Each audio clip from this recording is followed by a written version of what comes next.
back. I'm excited because welcome to the 1-year anniversary of Beyond the Realms. I fucking can't believe we made it this far.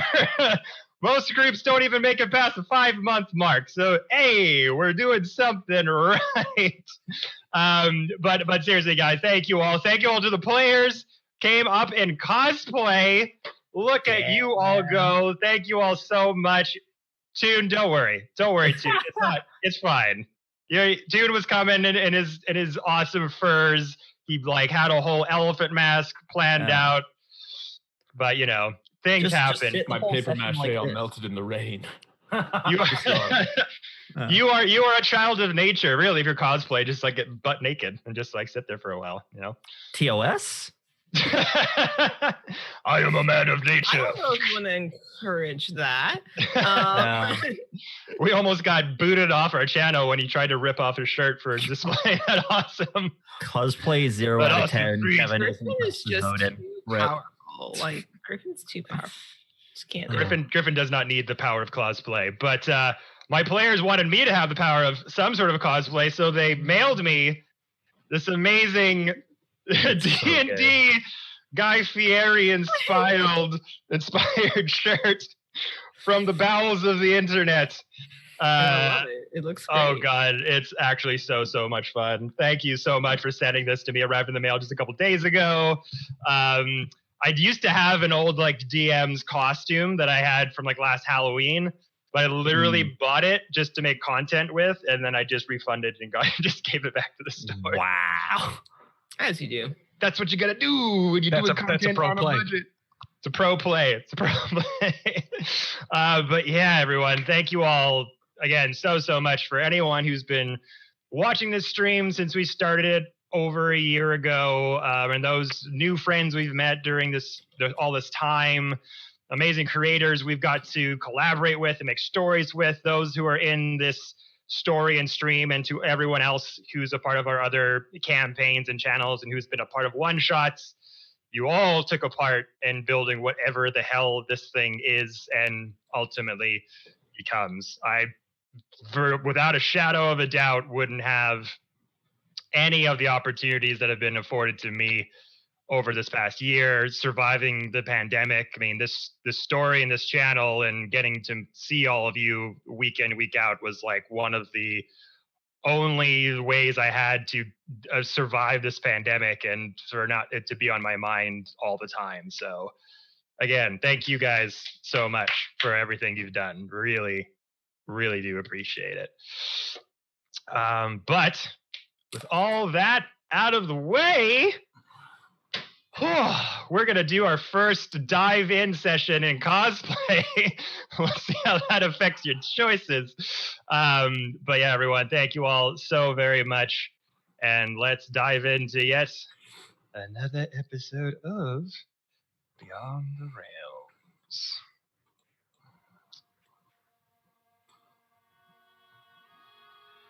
So, last we left off, the party, having recently vanquished Ariel the Frost Maiden, have finally made their way back into Asgard with about 2 days' time, I think we said, until Thor's funeral, the champion of Asgard, which kicked off this whole entire campaign in the first place a year later. Getting to the thing in due time. But yeah, so you made your way back into Asgard after vanquishing Ariel the Frost Maiden, went to go back to tend to the town of Bryn Shander to meet up with Zafe to tie up some loose ends, but upon doing that, finding that he was no longer there, the members of the Ruined Saints weren't there, left over was this burning demonic sigil of an entity known as Baal, the Demon King. But taking your choice to recuperate, figure out what your next moves are going to be, you chose to beeline it back to Asgard to figure out what your next moves were going to be. And when you arrived in Asgard, it was a momentous occasion as the whole entire city and kingdom had seemingly erupted in cheer, and a somewhat makeshift festival seemingly going on as you had arrived. making your way past the crowds, past the signs and the makeshift paper mache lightning bolts and Thor's hammer. You made your way to the courtyard of Odin into his throne room. And as you entered into that room, there was a massive crowd of higher up politicians, generals, soldiers, all types kind of celebrating and announcing that this is to be the Age of Thunder and celebration of Thor's life. But as Asgardians do, wanted to kick things off in a much more direct way, as Odin commanded you all to kick off the events by having a good old-fashioned battle royale between you all. And that fight went in a lot of interesting ways. Unfortunately, Rhaenyra being the first one to kind of bite the dust, so to speak. Sorry, I was reacting to the chat, not to that. I did not. Yeah, you did. Yeah. No, I for sure did. I bit the dust hard.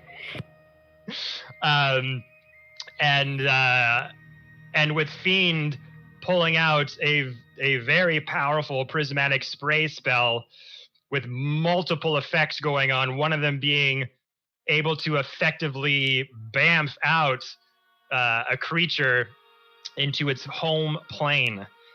Being that you were on Asgard, this would have definitely a very interesting effect. 3 of the party members, in fact, were affected by the spell, as visions of their home plane came to them. Tune, of course, a portal opened up. You saw snow, steam rising out of the portal. You were seeing your home tribe and parts of your family. Rhaenyra, same portal opened up for you, and you saw this rolling hillside of this lovely little cottage of an orc family and some little kids running around. And then we got to Tarek. And Tarek, of course, his memories having been wiped from a very early age, knows nothing of his upbringing, doesn't know if he has family, relatives, anything of that nature, as these 2 devil patrons that he's been worshiping for a very long time up until recently made short work of that. And when that portal opened up for you, Tarek, you weren't really sure what it was, what was going on. And it revealed to you this very big sprawling courtyard with a mansion and hedges and a long road that came up to this household. And there was young tieflings running around, and a very young tiefling woman who looked at you and shouted, "Oh my God, he's returned home. He's home. Mom, Dad, I think he's home. Tarek's home." Ran out to the courtyard to gather what you could assume was that person's parents. You looking on, Tarek, super confused, not knowing what this was, but feeling this belonging and this intense connection to what you were seeing. It almost broke you as you wept and broke down right then and there, saying, "I want to go there. I want to go back."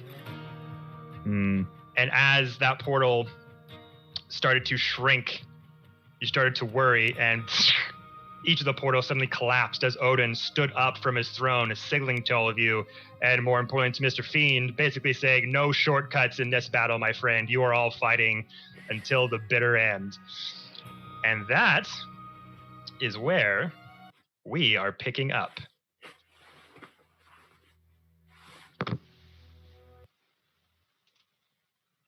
As we look back into our throne room courtyard in front of Odin and all of the up and ups in Asgard. When we last left off, Mr. Fiend was about to go. So, continuing the battle, Mr. Fiend, what would you like to do? Mr. Fiend looks incredibly disappointed that he couldn't spare his friends some more pain. And that Odin canceled out his spell. He's like, "All right then. Let's see, where are you? Tarek kicked my dog." What? You set your dog on me. Whose fault is that? Wee! Let's see, Tarek is there. Can you see me technically at this angle? Because there's a giant statue between us currently. No, I doubt I could see you. I would have to move. All right, Tune is in a wall of fire. How tall is that wall of fire? 20 feet tall.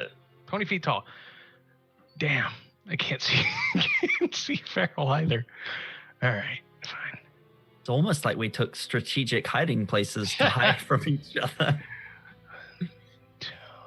Feral straight up noped out of there. She was like, "Oh no!" When Fiend yelled back, she was like, "No."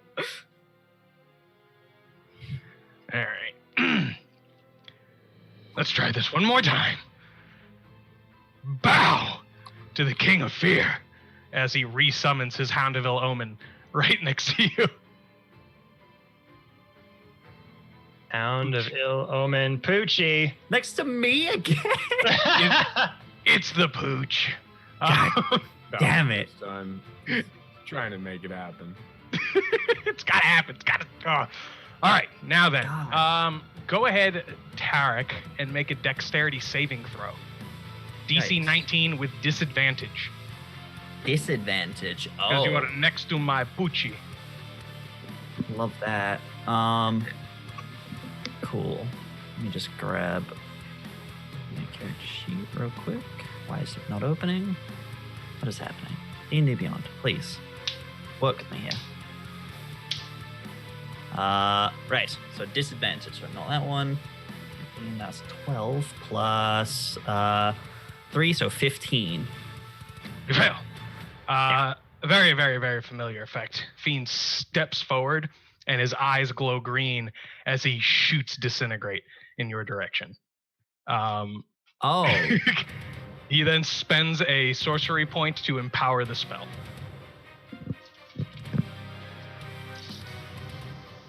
I will remember. Wow. In the arms of wondering about the rules of this. Would this, if I hit 0, which is possible here? I asked last time. Odin said no, he will not allow anybody to be disintegrated when they fall to 0. Okay, all right. It's not in the arms of the angel. I would not have used this spell had I. Arms of an angel with his heart. Alright, that is.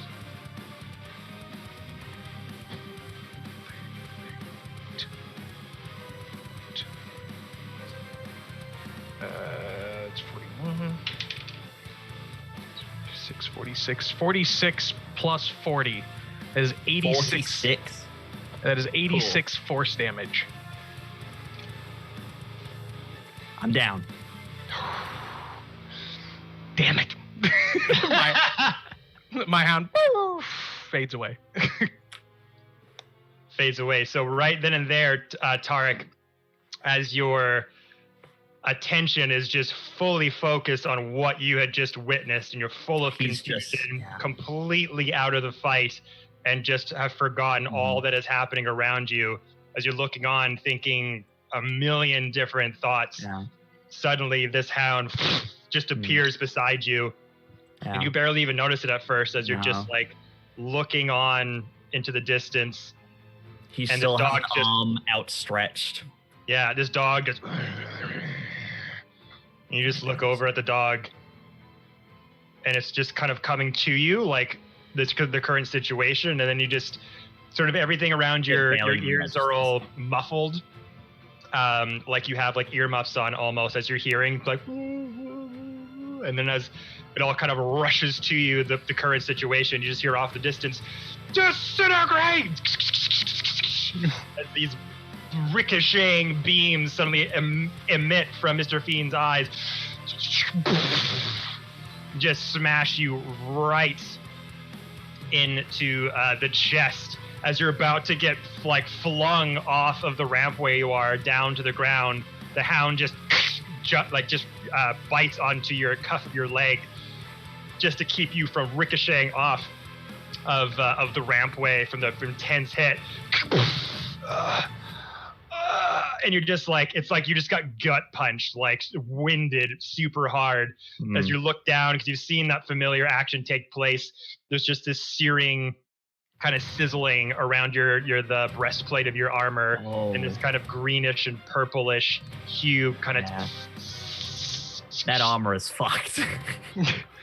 But you did not disintegrate, as you saw like some of the permeating outer layer of that hit start to just spread out like But disintegrate I'm would, but it out. stays whole, so you did not get disintegrated, but you are No. at 0. Am I at 0 or 1? Just, yeah. Unconscious, I think. Okay. Yeah. So, right. Okay, so I am actually unconscious. Okay, cool. As you I just wasn't got sure if I wasn't sideswiped. sure if I was at 1, but just still out, technically. But, Yeah, you are Yeah. unconscious. cool. All right. And this is 10 feet down, Kevin? Yes. All right, I'm going to try to, as dexterously as I can, hop down with my last 5 feet of movement without breaking my freaking ankles. Okay, sounds good. Hey, As you- Fiend, you can just stay over there. You don't have to. You don't have to get down. It's okay. No. I am where I am. You don't have to. I'm just saying. Cool. I am where I am. And as you do that, you just kind of see Tark just wandering off in the distance, and you're just like, I'm just going to do this. Bam! As you just take the opportunity just to sideswipe him with a semi, basically, as he's just not paying attention and knocked out.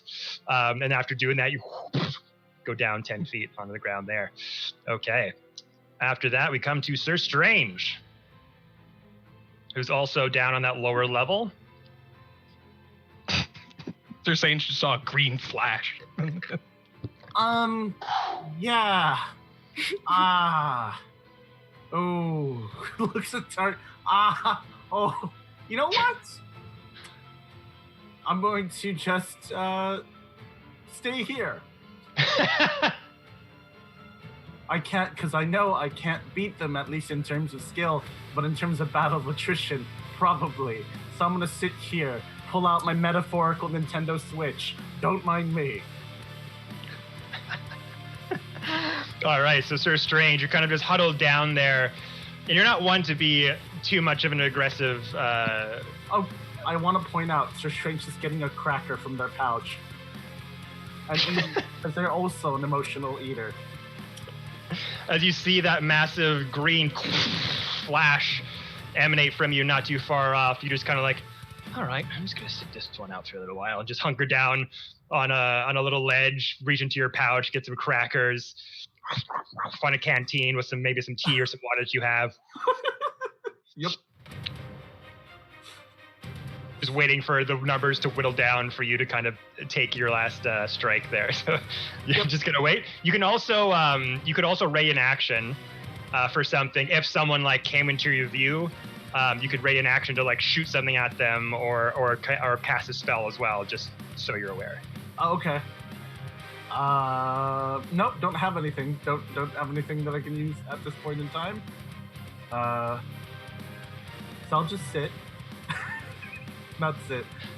I'll chill. I'll chill. Okay then. So as Sir Strange is kind of waiting there buying his time, we come to Toon. All right. Currently engulfed in the flames of the wall of fire. Damn. And I'm no longer a bird. So tragic. Sorry. My bad. Fine. You've done more damage to me than you did to the Frost Maiden. So, I mean... You're right. No, you're right. Brain's just too busy trying to die. I'm going... Hey, Griffin. Shade. Thank you for that. What? I'm just stating facts. It was no. You right though. I'm going to head over to the chest that was 25 feet away from me, departing the flame, and I'm going to use my action to open the chest and look inside. Okay. Into that chest there. It was trapped. I explode. You open the chest, open it up. It is not locked. It is not trapped. So no explosions or any pits of smoke or mist come out. But as you just kind of rush over, putting out the flames, like, fuck. Open it up. It's kind of dry ice kind of flows out of it in this sort of crushed velvet interior of this kind of light purple material. And this blue potion bottle is sitting there. Very similar to the health potion in that sort of circular bottle with a cork in it. Toon would offhandedly remark at the dry ice and the like crushed velvet, tasteful, and then drink of the potion. Okay. So this is a homebrew item, courtesy of our good friend Jordy Rose. I thought I had the card here. So, shit. I thought I had the card here, but it might be in my phone. Hold on. Why Sorry, did you guys. turn into Ilya in that moment? I thought they had the card here. Oh, dearie. Oh, dear. Which is, I mean, accurate. She would do that. Here we Ilya. go. So this is a greater mana potion. So it's a clear blue liquid, and fills a circular glass container. Sparkles of silver floating inside. When you drink this potion, I need you to declare a spell slot between 1 and 4 that you wish to regain. 4. Okay, roll a d6. Roll a 5. 5. If the result is equal to or higher than the slot level you announced, the spell slot is regained.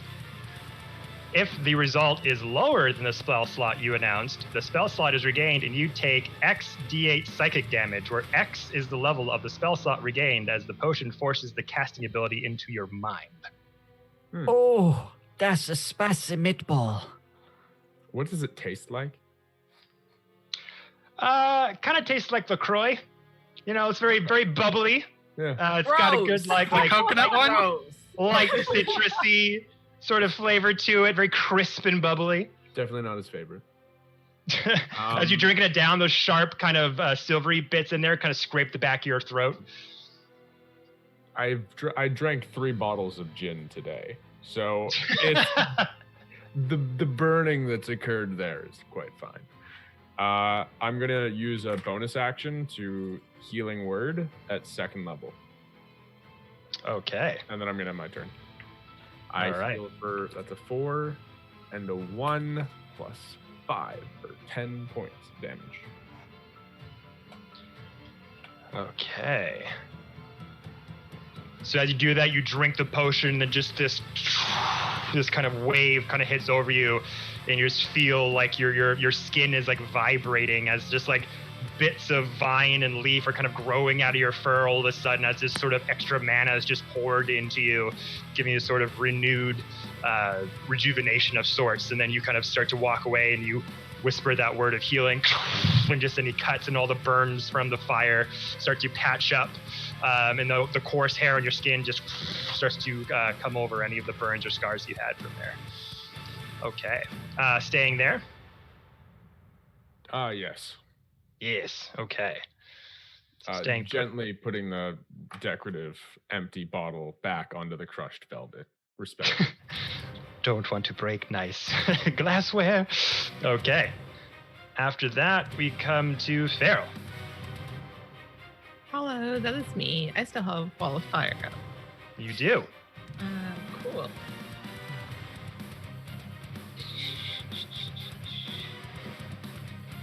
No one's in range anymore though, because Toon has moved.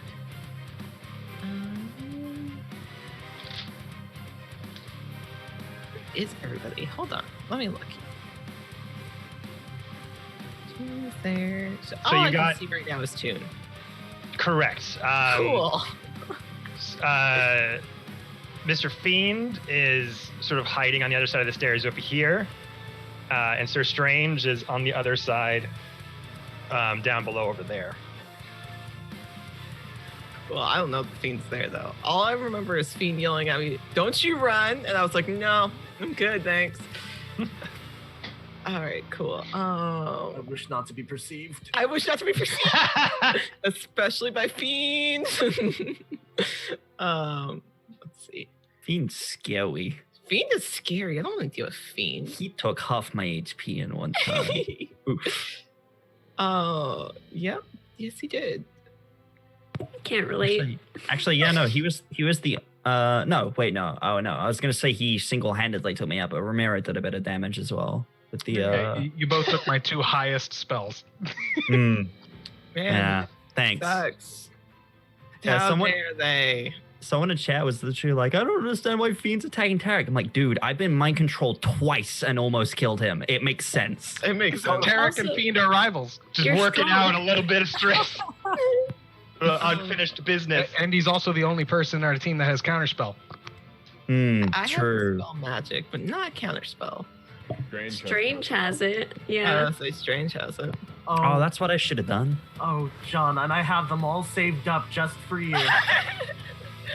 Well, that changes my mind of what's going to happen. Yeah, this is very interesting. Should have stayed quiet.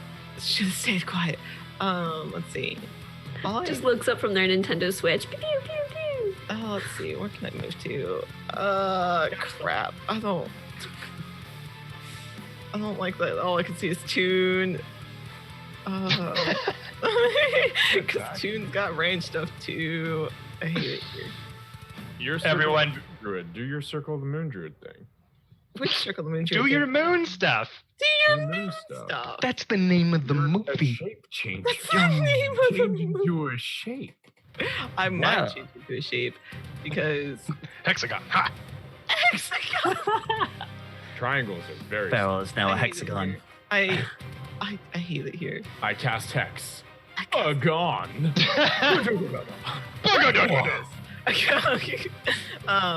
No, I think I am going to wild shape. I'm gonna wild shape into a direwolf actually. Oh, okay.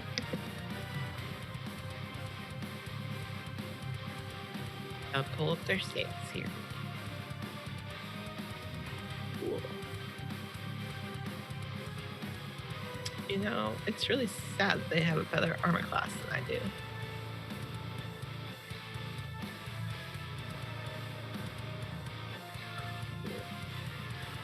Okay. Yep, I'm going to do that. And then I'm going to cool. I would have dropped my wall of fire before that. I want that noted so you could probably get rid of that. Okie dokie. Since he's no longer in range of that Yeah. anymore. So, Toon, as you're looking on, kind of drinking that potion and getting yourself sort of healed up, you just look over in Farrell's direction and she just has eyes on you, no one else around. You just see your chest sort of vibrate and shake as these dire wolf legs just sprout out of her skin as this layer of tiefling just starts to crack and just fall down like a snake skin, and just the coarse hair of this dire wolf just rockets out of it. Oh. I was the so direwolf wearing confused. the I was like, close-up? where the hell did my Houndville Omen get over there? That's me. That's the joke, Fiend. It's just me. a quick token change. Don't want to look for a That's wolf. me. All right, cool. I'm going to. Let's see. Where can I move to? Because I can't get out of range of sight from anybody now. Because, crap, that sucks. All right. I want to move a bit back under this archway because he said I had to go under. I'm going to go back under the archway and try to get some cover. Because Toon is across from me. So going under here, okay. Yep. As you transform into that very imposing direwolf, just start to slink back, paw by For paw, now. the shadows towards there. Okay. Cool. Cool. Yeah, I'll end my turn there. Okay. After that, we come to the top of the round with Fiend. All right, then. Don't you measure. I see you over there measuring, Jared. Don't you measure. Jared would never. Alrighty. Accurate representation of what's going on. Ruler battle. Also, shout out to the chat for being so sweet and saying that Pharaoh with glasses is just a look. Yeah. I was like, you guys are so sweet. How heavy would you say those statues are, Kevin? How heavy? Give or take about 1,000 pounds? Oh yeah. Okay. Oh, I hate it here. Mr. Fiend is going to use his... No, he's not. Mr. Fiend is going to use 10 feet to climb up this 10-foot area here. Do I need to make a check for that? To climb back up here? Yep. Yeah, make an athletics check as you kind of jump up and start to pull yourself up. Okay, that is a 15. 16 minus 1. Yeah, that'll do. Cool. And it was 10 feet. So I knew Sir Strange kind of dropped down over here. Farrell was over here the last time I checked, and obviously Toon and I are making eye contact, which is terrifying to me. That's why Farrell went, hell no. But I don't have a line of sight on Sir Strange from here, just the general direction of where he's at. I mean, did you even see him jump off that point? I think you did. Yeah, I was fighting with Yeah, Derek. you went down 10 feet. You can't really make him out from there. Okay, cool. So this is what I'm going to do. I'm going to cast 5th level telekinesis and lift up that statue that's on the that horse statue, because I can lift up and move an object that is 1,000 pounds or less. It is like in the ground though. It's not just like on a pedestal. Okay, it's not like a though. statue that's on a pedestal. Yeah. You bitch! You're trying to crush me. Yes, I am. You know what? I don't need to see for this move. Fuck it. We're going with the good old-fashioned fireball. Okay. Fuck you. But still. If it ain't broke, don't fix it. If it ain't broke, don't fix it. We're blind firing here, boys. So I'm going to yeet a fireball over in this general vicinity. And I am going to cast it at the 5th level. Okay. Make a dexterity saving throw for me, please, Sir Strange. Anything for you, BB. Thank you. 24. I'm gonna heighten the spell. Oh God! Well, that crushes it. I'm going to heighten the spell with another sorcery point. John, I'm gonna make you work for it. Clearly, I'm already terrified that there's so many healers in this fight. Attrition. Okay, so that is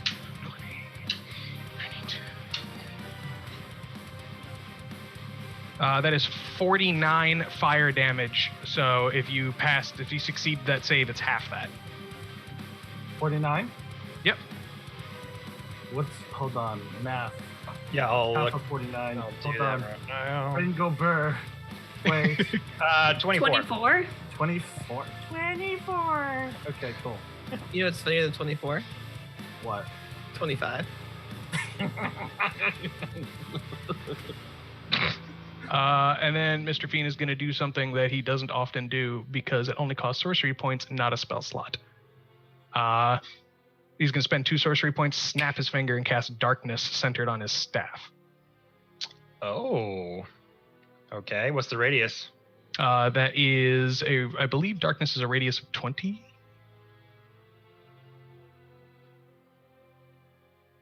And because I cast them using spell or sorcery points instead of a spell slot, I can see through the darkness. It is a 15-foot radius. 15.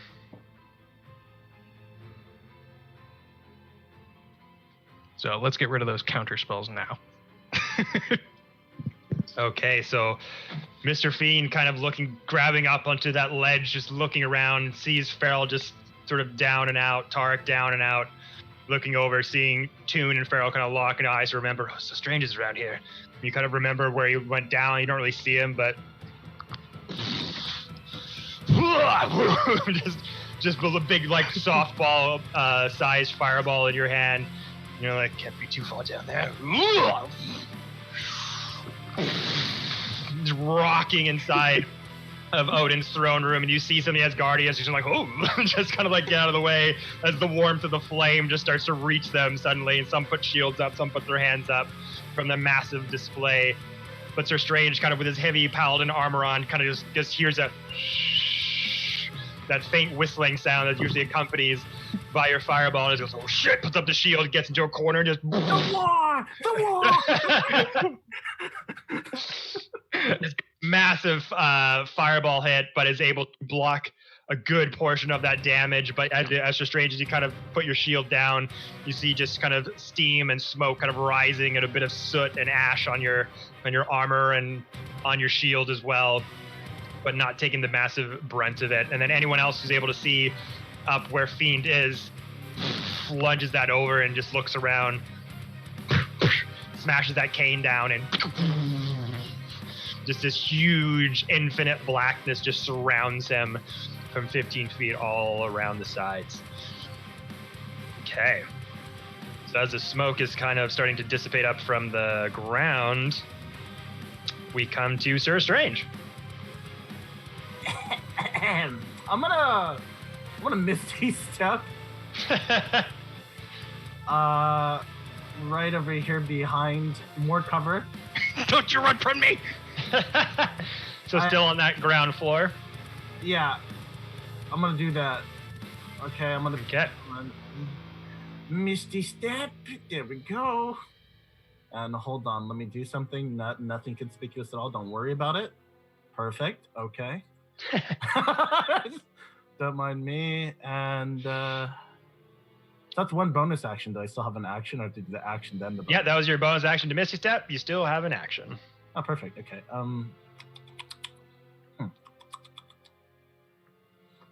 Let's see. Let me just do it because why not?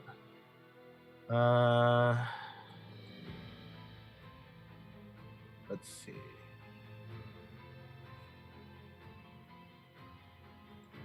Sorry, but I'm just reading. I forgot that I have all these juicy stuff here. Don't worry, salivate over the juiciness. But I like the way that you said that just now. Oh, let's see. When you look at does anyone here have Hex? I think Dark did. I do. How do I use? Because like you can see until the spend. So do I choose one of their abilities that I know about, or you choose one of their abilities. So it's you choose them to have what is it? Is it disadvantage? Is it on one of their skill checks? So and it's one of I the. have to see them in order to cast Hex. Yes, I believe it is sight, and also it's also range. It's also concentration. And it's also concentration. I love you, John, but still. Okay. I know y'all dirty little tricks. Listen. A respectful fuck you. A respectful fuck you. Okay. So anything concentration, I have to be able to see them, right? Unless it says otherwise, but usually you have to see a target. Some of them don't. It'll usually specify in the wording, like see a target, line of sight. I want to say Hex is like a range spell. There's no saving throw against it. You just apply some like penalties on them if you have line of sight on them. Can I just, if I can't use this one, then I'll just like end my turn on this one. But the spell I want to use, it says choose one creature, object, or magical effect within range. Yeah. It doesn't say see. Can I just? Yep. If it says within range, then you're good. Then I would like to. I don't know if this will work, but why not? Can I use Dispel Magic? That's a leveled spell, and you already used Misty Step. Okay, thank you. I'm not used to using spells, so I'll just stop my turn. Yeah, those leveled bonus action spells get me every time. Yeah, I'm gonna mind my turn, and I'm just gonna stay behind this. You can lovely... still cantrip. Yes.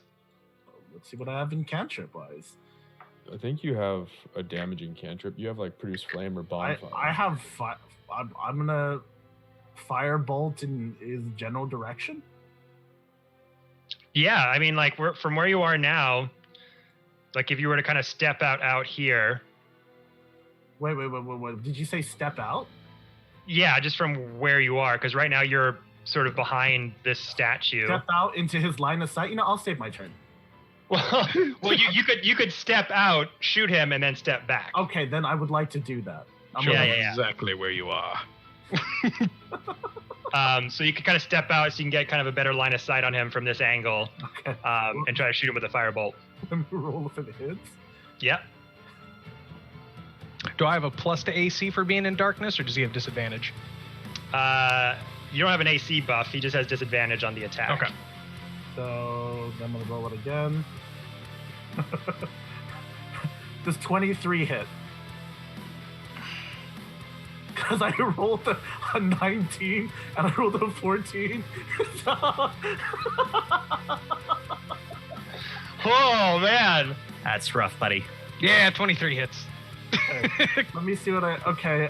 Did we find the anti-John? Apparently. So Someone has to be. then you take 8. Then it's 18. Thank God I'm resistant to fire. I just want. This is just my way of pissing you off. Just like nail you with a fireball and like get nailed in the shoulder with a firebolt. Like, you bastard! Just lay down and die. No. as this dark swirling magic kind of surrounds you from all sides, Fiend, you kind of, and then you can kind of see through it, right? You can see through the darkness. Yes, I can. So you just see this kind of grayscale all around you, kind of looking around for your next move. You threw that fireball at Sir Strange. You thought, like, if anything, it must have knocked him down a bit. Like, it's going to take him a while to kind of get his strength back. So you're like, fuck it, he's going to be out for a while. What about the other two? As you just kind of, like, move your vision over towards Toon and Farrell, you just hear this... you just, like, suddenly get smacked in the pectoral. And you're just like... Can I just after you hear that, you just hear the distance? Eat shit! Damn it! This is like burning sting is sort of hitting your pectoral. It wouldn't have hurt you as much because you are being a tiefling resistant to fire. But that shock of just getting smacked there, just like, what the fuck? Like, you thought you kind of had that. Didn't expect that from Sir Strange to be able to hit you while in complete Darkness, yeah. It's very Completely impressive. Guard lowered. Yeah, exactly. But with that, Sir Strange, you move back over behind the statue there to take some cover. Okay. After that, we come to Toon. All right. Perfect. I'm going Hey, to. Griffin, I really love you. Not going to affect the outcome of this. Love but I you. appreciate That's that. what I just wanted you to know. A just bringer of pain. Yeah, that's nice, but also. Also, you know, I'm running to the center of the room where I am going to cast Call Lightning at 6th level. Wait, how high is the ceiling in here? I assume it's a massive antechamber, but I would look up before I do this. I can't hear you, but you're nodding emphatically. Oh, So sorry.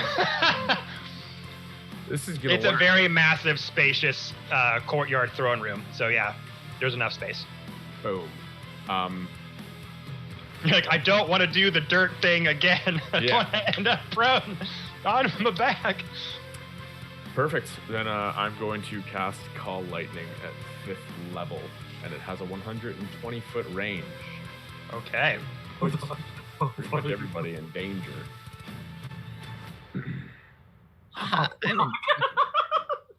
Look at that. Does it matter if they're undercover? Like if it's they an pelting AoE, down? So long as they're within 5 feet of where I target it, it doesn't really fucking matter. So I'm Okay. attacking Farrell. Damn it, Griffin! And as Yeah. So roll a dexterity saving throw. okay. Well, I'm like dice. We'll see how these treat me today. These a dex saving throw. Mhm. Well, that sucks. That's a 12.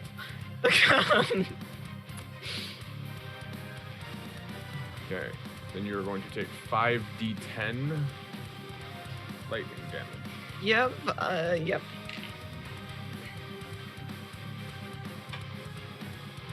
Second. I'm liking where this is going. I very much like it. Well, it's Thor's, celebration. You gotta Hey, Griffin, incorporate I some hate that. lightning. Get some sparkles in there. There's some sparkles in there. Sparkles. 17, 18, 19, 20. It's going to be 28 points of damage. Cool. 28. All right, I'm 28. still in direwolf form. perfect because that's a pretty useless combat form. That's fine. Stay that way. I know why I did it.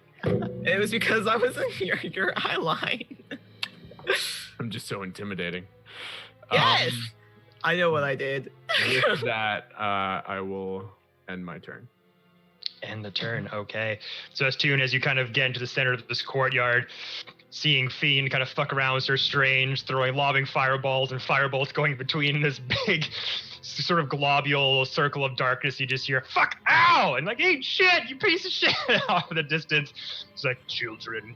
You just reach up with your massive woolly mammoth hands as these dark clouds just kind of emanate out of nowhere, filling the ceiling of the room as the crowd around you just, they start this awe of hush kind of goes along among them, and the air kind of changes into this wet, kind of humid feeling, and then just sort of lightning just starts to emanate from the sky. It's going just lifting up your hands, and then little rays kind of smack down of lightning on the ground, skittering near to the public as they kind of jolt out of the way. As one bolt just rushes into your hand as you able to just kind of harness it as you pull it down from the sky in this constant bolt, and just look over at Farrell in this dog form as she's slowly looking back, and huge crack of thunder ricochets over to Farrell and just smacks you right in the side and just pelts you to the wall as a huge third-degree burn just starts to singe in your fur, and black smoke rises up with this huge dark red gash amongst your dark fur, and the crackling just echoes out into the chamber. So good job there, my dude. All right. After that, we come to Farrell, freshly singed from the call lightning. Cool. What would you like to do? Cool, I hate that. Alright, here's everybody. Is Toon still the only one I can see? God. Yeah. I didn't put you there. You put you there. No, I put me there. I'm still just like, God damn it, everybody else is not in eye range. Where is, let's see. Cool. I'm going to move. I'm going to move because I don't like being there. So we're gonna move. 5, 10, 15, 20, 25, 30. We're gonna move back over here behind this statue over here. I'll be actually behind it, but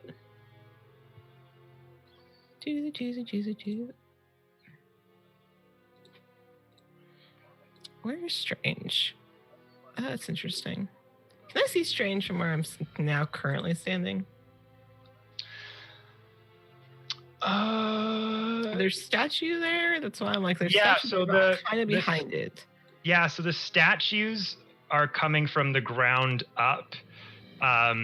So this, you've got pretty much like a line of sight of him. He's got a bit of cover from the direction where Fiend is, for here.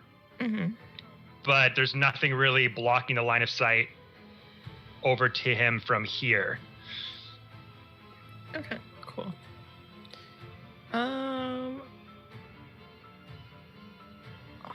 Let's see here then. Mm-hmm.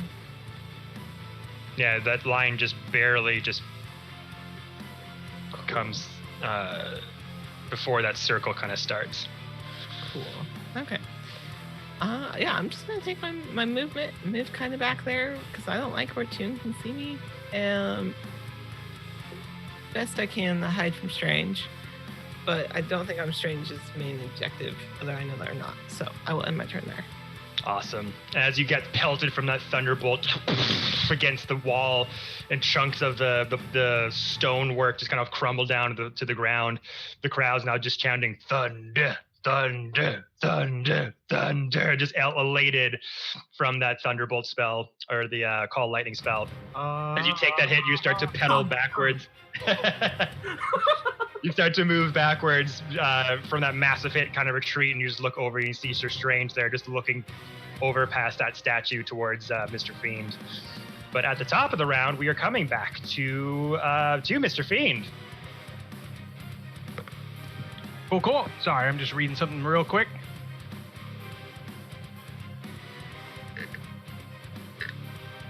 I destroy Asgard.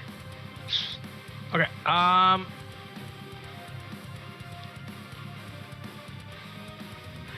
Kevin, I want your ruling on this because I can't stand the idea that I may have made a mistake. Here we go. Here we go. Now, you can cast, as a shadow magic sorcerer, you can cast darkness using 2 sorcery points instead of using spell slots.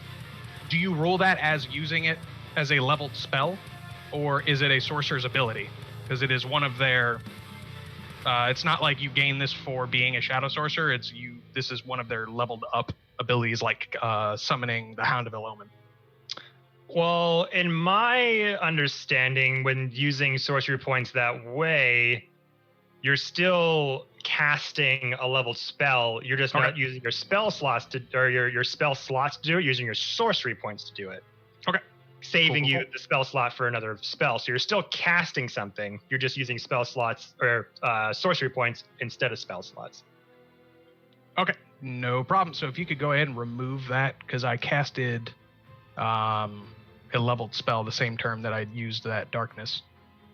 I don't feel quite so bad because I did get nailed still. But... Okay, were you going to cast darkness now? No, I'll just do something else. Use that. But I do not want to cheat. No, no, no.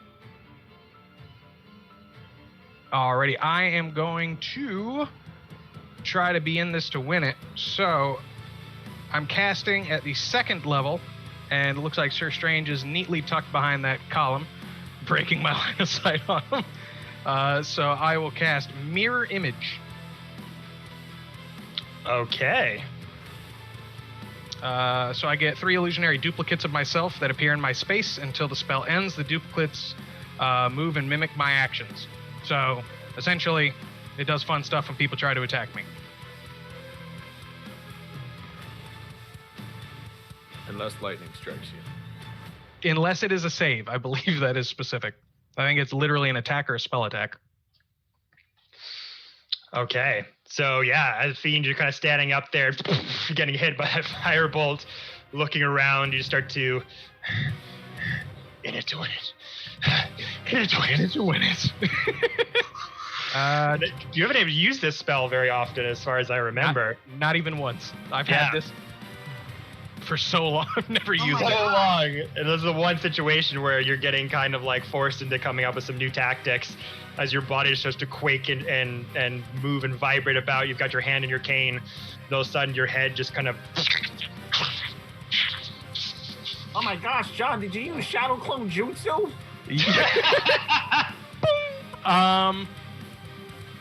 I am going to use the exact same tactic, though, that Sir Strange just used on me, as I run to make eye contact with the boy. Okay. After using my Shadow Clone Jutsu, I weave the symbols for Fireball Jutsu, and... Is the darkness still up? No, it's not. You can totally see me. I don't want to see you. Get away. And I am going to try to hit you with this Firebolt. Are those two, or Firebolt, not ball, right? Yes, Firebolt. Okay. Are you casting the spell right now? Have you done it? Oh, yes. I'm casting a cantrip. Can I react? Of course you can. Middle finger. Third level. Counterspell. You're going to counterspell my cantrip. Oh, I'm coming for you. No. That's his pet peeve. Oh. That is my pet peeve. He don't like that. He don't like that at all. Okay, cool. I did move my full amount, so that is going to be the end of my turn, you bastard. I used my counterspell, right? It worked? Yes. Yeah. It just auto works. You don't need to roll or anything. We're just staring at each other Isn't there a awkwardly. chance it affects one of the mirror images? You said what? He was using it on Firebolt, not the mirrored image. No, but the mirror images, you have to select which one of them is casting the spell. Let me check. As far as I remember, mirror image is mostly to do with when you're being attacked by somebody, like someone shooting an arrow at you or a sword swipe. They have to determine if it hits one of the mirror images, but I'm not sure how that works regarding counterspell necessarily. They mimic your somatic components, like gestures and that, so you could accidentally, it's totally your call. You could accidentally counterspell one of the mirror images, like clone? It doesn't make mention of it in mirror image. Alright. Unfortunately. Or else that would be, it makes sense, but that would be super dope. I'm assuming it's probably whatever, when like the firebolt leaves his hands, Sir Strange is like, hell no! and dispels it. Yeah, that makes sense.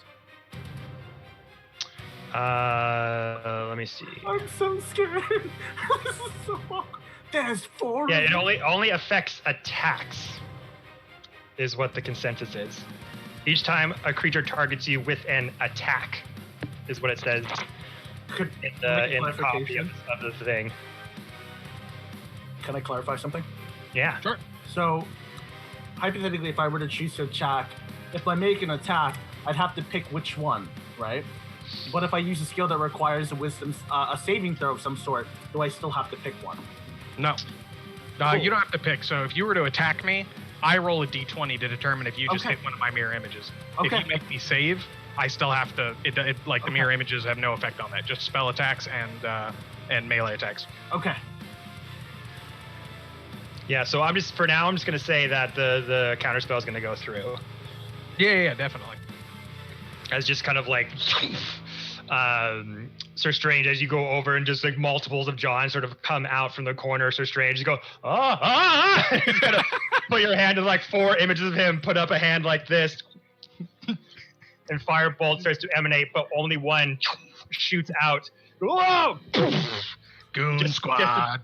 And just dissipated as you put your shield up with your hand out, as that firebolt just turns into just nothingness, just dust, as it just falls to the ground around you, as 4 of them just go, son of a bitch, and just look at you, super frustrated, wanting to end this quickly.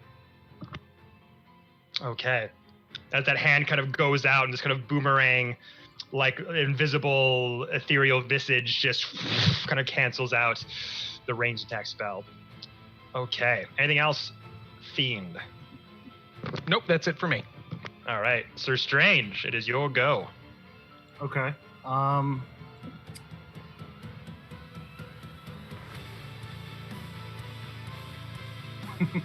Okay. Fiend, can you make a wisdom saving throw for me, please? Yes, I can. That is going to be an 18. Fuck! And I don't even have a modifier. I just rolled an 18. I tend to use hypnotic pattern. Did not work. Oh! I'm sick of seeing that spell. I'm gonna keep on doing. And now, how can I get myself out of this one?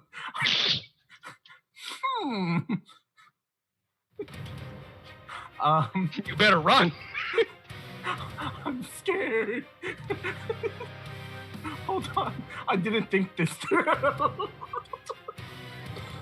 This is the audio's like, wait, no, I've been a very good boy. Don't do that. Okay, so I'm gonna use because I can use the second level. Because I attempt to use sorry, I'm still new to this. Since I attempt to use a spell, I cannot hypothetically Misty Step because I already attempted to use the spell. Yeah. Okay, thank you. Oh no Misty stepping. You know what?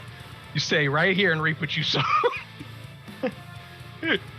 No, I think Sir Strange is gonna be like, you know what? GG, let's go. And they're gonna stay in their position. Okay. No more running. No.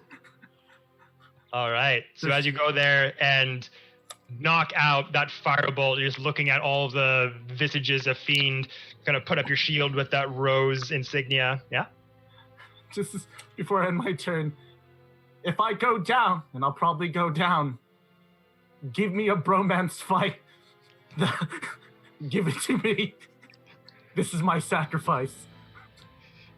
Fiend just like picks up his staff and uses it like a club and like flexes his elbow a little bit and goes, mano a mano then. The shit talking is starting, everybody. Whittling down to the final 4 after those words. It's 1v1 on 2 sides of the map. Just go back and forth those harsh words. We're gonna go over to Toon. What you got, my friend?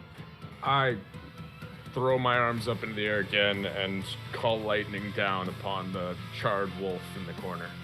Hey, could you not? Hey, Griffin, you don't have to. We're druids. You don't have to. Have this out, you and I. Our battle will be legendary. Thunder, thunder, thunder, So I use my thunder. action to direct lightning at Feral, and then I will use my leveled spell bonus action to cast Healing Word at 2nd level. Because I only have 111 HP, and I need more than that. I only have. Just Shut not up. enough. Don't do that. I require more electrolytes. So I'm going to heal for another 11, so I'm at 122. All You right. need a dex save for me, correct? Correct. Beat a 19. So emphatic. Beat a 19. You jerk. Well, I did not. I was close, but it was an 18. Oh. So close yet Close so only far. counts in horseshoes and hand grenades. Well, that's not this, so that's too bad for me. That is no. There's skills of Do deduction. you want to play that instead? Hey, Griffin, do you want to play like that instead? We can play that instead. Horseshoes and hand grenades? Yeah, let's just do that instead. I'd love a hand grenade. Maybe. All right, how much Take damage am I 26 taking? points of damage. I'm dropping out of wolf form, so that knocks me out of wolf. Out of wolf. And Yep, then wolves. you take I'm the back. overlapping damage. I think I did when I took your wall of fire damage. Okay, I couldn't remember if that's how we ruled it or not, so I will take. Did we? Okay, cool. I'll take that damage. How much was it in total, Griffin? 26. 26. Okay, cool. Okay. So as this massive woolly mammoth takes center stage with your robes and different apparel just flapping around as this gusts of wind are just swirling around you, this white sort of energy just beaming off of the corners of your eyes too, and your mammoth tusks shining and the light from the thunder just smashing down from the heavens as your trunk just waving around your staff, calling up thunder, and all those like 3rd degree burns and everything that you had are just slowly just healing up as you're just walking down towards the courtyard. You see some of the sound waves from these bits of lightning too are just like cracking the windows nearby and the stained glass panes, but as they kind of these spiderweb cracks are coming up, they suddenly start to heal and make themselves become whole. But you are just raining down fire upon Feral in this giant direwolf form as she's just skittering about, sort of running and trying to evade them, but one just smacks her right off. Just this big howl happens as her body just skids across the floor, changing back into Feral. And Feral, your body is just hurt, just stinging. Oh, yeah. Bits of your clothes are just like singeing and almost on fire as smoke's rising off from all these massive strikes. What would you like to do? It's my go, correct? It is. Cool. I've got Search Strange and Line of Sight. I know Toon's calling on lightning because nobody else can do that. Let's see. You know what? I'm gonna take one out of Toon's book and call lightning. Lightning battle! I was about to say, you know. So let's call lightning. I'm also gonna do a 5th level. We'll just match Toon here. Perfect. So you know, we need a little more lightning in our lives. Always. I'm gonna take. Let's see. Since I can see Sir Strange, I'm gonna take my movement back over here. Oh, I'm gonna take my movement back over here, where I can kind of get a glance over the Toon, and I'll call lightning down on Toon. Okay. It's the same thing as you're being hit, like pelted again and again with different thunder strikes. You're just like, you got to do this head on. You can't run away anymore. As you just kind of get up, just those burn marks are smoking off your body. You just kind of run over to Toon as he's just like, holy shit, she's coming for me. And as he sends down another lightning strike, you just put your hand up and it just absorbs in your hand. Redirect it right back at him. So make that throw, Toon. Make me a dex. I rolled a 12. Okay, you fail. I do. How much damage do I take? Let me figure that out for you, friends. If it's 5th level Call Lightning, then I think. Yes, it is. Yeah, 5d10. It is 5d10. You take 30 damage exactly. Oh, baby. Thanks, D&T Beyond, for that. 30 points of lightning damage. Correct. Let's see.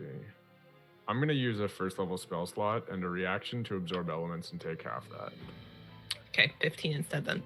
Okay. Pearl's gonna look over as you do that. Just take the damage. Just. What the fuck?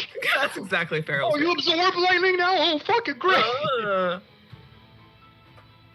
She looks a little annoyed. That's fine. could do this all day. I know you can. I don't want to be here all day, Toon.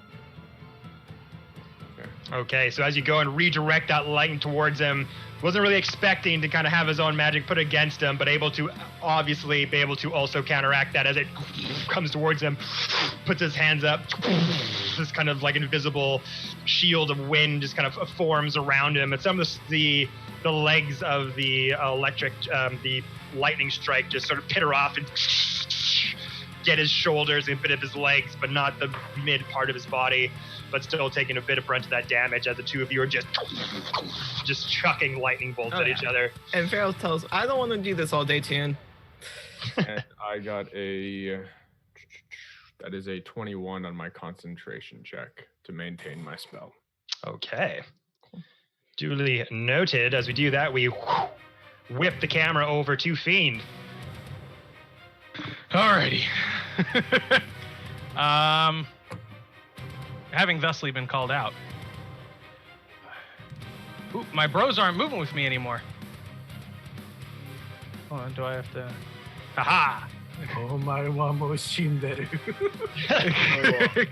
Yeah, I use his acrobatics again like he did before to drop down. Would you like me to roll? Yeah, make an athletics check. Is it athletics or acrobatics? Dexterously. Up to you, I guess. If you're like, I triple It's a very... Yes, it is a very... Your body just... 17. 10 plus 7 for my acrobatics. Okay. And then I will finish my movement off and then try to get my bros to come chill with me. We're just gonna like make this a curb stomp party. And then so Mr. Fiend, the sorcerer, begins. So hold on, just so we know, this one is you, right? This one is me. Okay, so I got a yellow dot and the one that's you. Yep. So Mr. Fiend kind of like clicks his knuckles together and they begin shocking with lightning as he goes in for a few strikes against Sir Strange. Let's do it. 4 bodies of Fiend come down and just rush you. That is going to be a 29 versus your AC. You hit.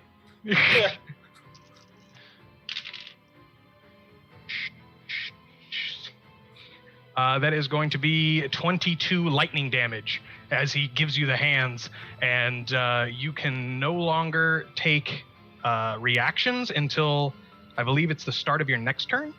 Okay. Yeah, dope. What's the spell again? Shocking Grasp. All right. Yeah, and I didn't know this, but if he's wearing armor made of metal, I have advantage on the attack. I will remember that for next time. You cannot take reaction until the start of the next turn. Cool. I mean, you could roll to see if you crit. Sure. You go for it. No, I didn't. It's so spicy. Why it's so spicy? So as four versions of Fiend kind of jump down, sort of twist half gainer, go on the ground as 4 of them are looking at you. He has his hands kind of out to bounce himself and just puts them down, and these ethereal lightning brass knucks just go along his fingers. Just rush at you. You're just not quite sure which one's going to attack first. He just rains down haymakers all around your armor. And as the metal just kind of conduits it all into your skin, just getting like stunned left, right, and center. Then Mr. Fiend quickens his spell and taps his staff as darkness shoots out in a 15-foot radius around him. Okay, that doesn't cancel out your mirror image, does it? Actually, it may. Mirror image is concentration. Yeah.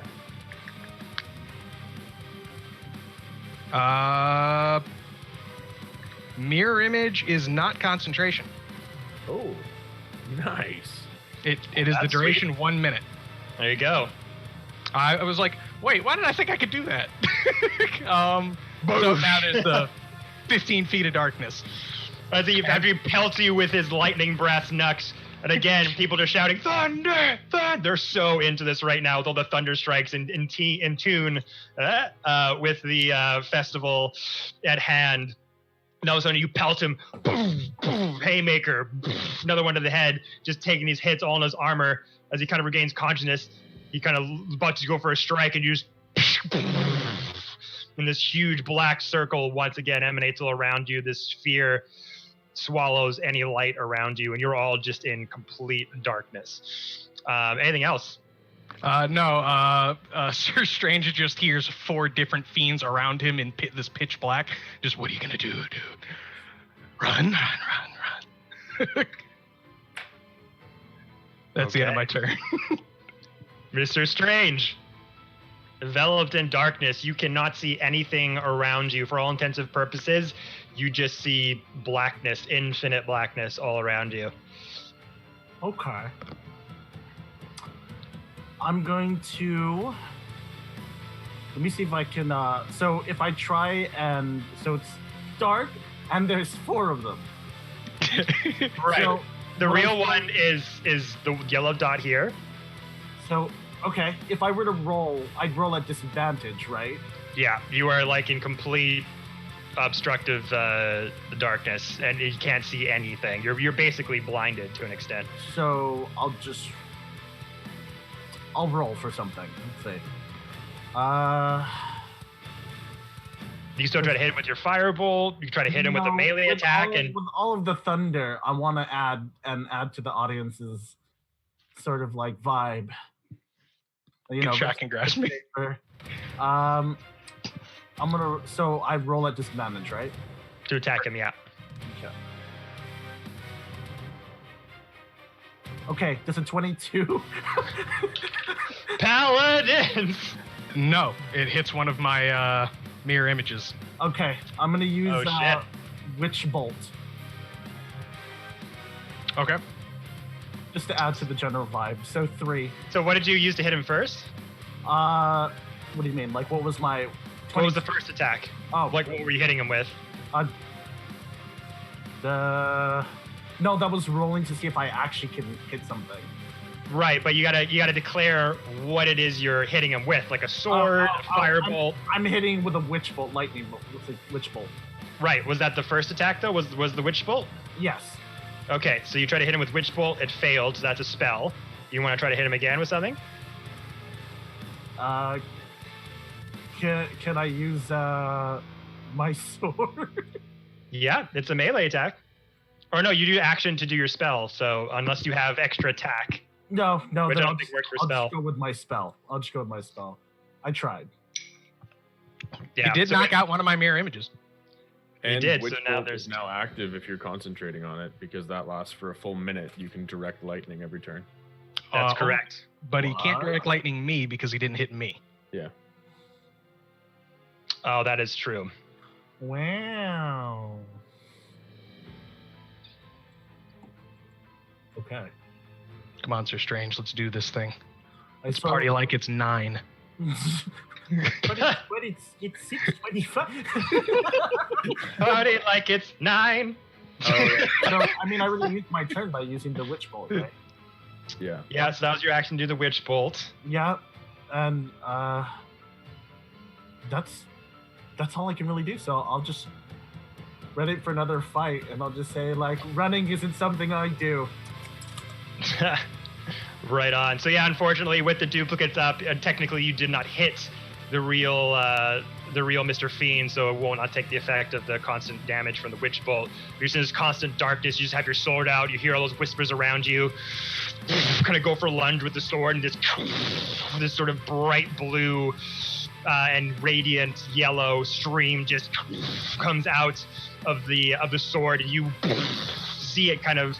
You actually don't. You can't even see any light or anything come out of it, but you kind of hear this impact happen, and you're not quite sure if you hit the real one or one of the other ones, but you hit something, and you're just sort of standing there with your shield and guard up in case something happens to you. So after that, we come back to Toon. Okay. I'm looking at the thunder cloud above Feral, and I'm thinking of something. I'm gonna hope that I can disrupt the spell by striking her with lightning and breaking her concentration. So roll a reflex save, and I'm gonna cast Healing Word at first level on myself. So roll a dex save. Okay, I failed that. Okay. Tell me how much damage, because I'm pretty sure you're going to take me out in this turn. 17, 20, 26 points of lightning damage. You take me out by 4 points. Ooh. Come join us, Feral. Yeah. Come join us. I'm going to go to the tea party with Ramir and Tarek. We have popcorn too. Okay, cool. There's three of you. We can say that if you want to like meet up somewhere, just to like be hanging out on the sidelines while they're kind of finishing this up. Yeah, no, we're sitting on sidelines eating popcorn.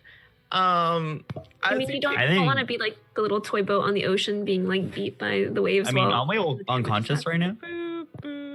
Right, but we could just say for flavor that you're not dead, that you are just out of the. Cool. The guards can move this We aside. crawl to the side. You The know guards what I take us mean? aside. No, us We two crawl idiots out are of like, here. cool, I don't have to do this all day. Thanks. And walks off to the side to go stand with her other two friends. Okay, so after that happens, Toon, you just sort of got that visage of that lightning sparking out of your eyes, the wind whipping up on your materials, as Feral's able to kind of conduit your lightning and throw it back at you, and she shoots that bolt. It kind of hits this weird sort of pocket of air that just slides all around it. And you just look up and you're like, no. I control the lightning. And just put both hands up, strike down as these 4 massive bolts just rain down on Feral, just shaking the entire room, even for Sir Strange and Fiend, as they're going at it in this black orb. You just feel this huge rumble emanate around you. But Feral is taken out. I'm gonna go stand with my two friends that have already been taken out and my bards. We're just gonna enjoy our popcorn. Okay. Taken a little bit onto the sidelines here to recoup, as you just cannot go on even further. You just kind of hit that. After you get those pelts of thunder, you just go, oh, I'm good. Oh, I'm good. I don't care. Cool, dude, you win. You win. I get it. I should walk you off. You get it. Okay. Oh shit, this fight is about to be interrupted. As we make it down to the final 3 of Sir Strange, Toon, and Fiend. Toon, anything else you'd like to do? No, just that bonus action Healing Word, which puts me at 116 health. Okay. I don't think I all can take those- that out. All those wounds from the fire spell pretty much being completely healed at this point, as Toon looks on to his next prey. After that, that was gonna be Feral. It's done. We come back to Fiend. Fighting in infinite darkness, you just hear that huge rumble of a very powerful attack gonna take place. And you can kind of hear her in the background, like, all right, I'm done. You fucking win. The voice of Feral just leaving. Yeah, that's exactly what it is. All right, you win. Cool. I'll cheer you on from the sidelines soon. You got this. Mr. Fiend goes in with some more shocking knuckles. Ooh, that's going to be 26 versus AC. Yeah, that hits. Cool.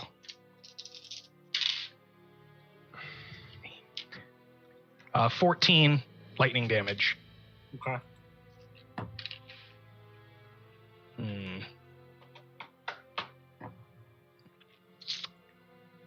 Yeah, I'm gonna quicken another one. So it's your again. Just remind me, it's your sorcery points. It's allowing you to see through the darkness. It's because I casted darkness using sorcery points as my leveled spell for the turn. Cool.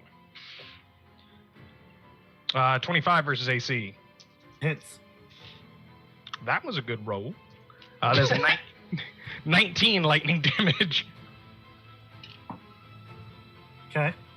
Alrighty, that is it for me. He just, as he's wailing, he's just like, run away!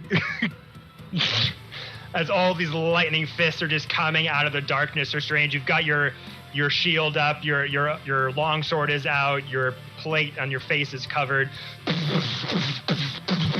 Just all these lightning strikes are just coming out of nowhere, and you just can't see where they're coming from, but you're still just taking the hit, standing your ground, not moving an inch. And that was Fiend's go. After that, we come to Sir Strange, pelting all these lightning attacks. Clarify with something I wanted to. So for something like this, it doesn't say. I wanted to use bless, and I know it sounds weird, but let me explain it. Do I have to see them? You want to bless someone else? Yes. I believe you do. Huh. Unless it says range, which can get a little iffy. Like there's some spells that are Within like range. Within range. So if you cast it on your, let me ascertain what you're trying to do exactly. Sir Strange's plan is they know they're gonna go down. They also know that Toon and Fiend are really good friends. And they want to give Fiend a fighting chance because they know they're not going to be able to see them. And this is the fight they've always wanted to see the entire time. It looks like so according to this, it is range of 30 feet. You bless up to 3 creatures of your choice within range. I'm using second level. So there's 3 of you or there's 4 of you right now? There's 3 of you, but you don't. This wouldn't target my mirror images. Yeah, it would just target him. Only if you're making an attack. I'm going to target you. Well, I'm going to give you a bless. You're too good for this world, Sir Strange. I'm going to say, so Sir Strange's going to hold bit is when he's saying run. Sir Strange says, I don't run. I fight. And bless on you. And then Sir Strange, I'm going to use bless. I'm going to say, I know I'm going to go down. But I've always wanted to see this. Looks out, just like even though if you can't see me, looks out where they think Toon is. And then I use the bless. And I prepare for another round of fighting. He's going to eat me alive. Don't be a bitch.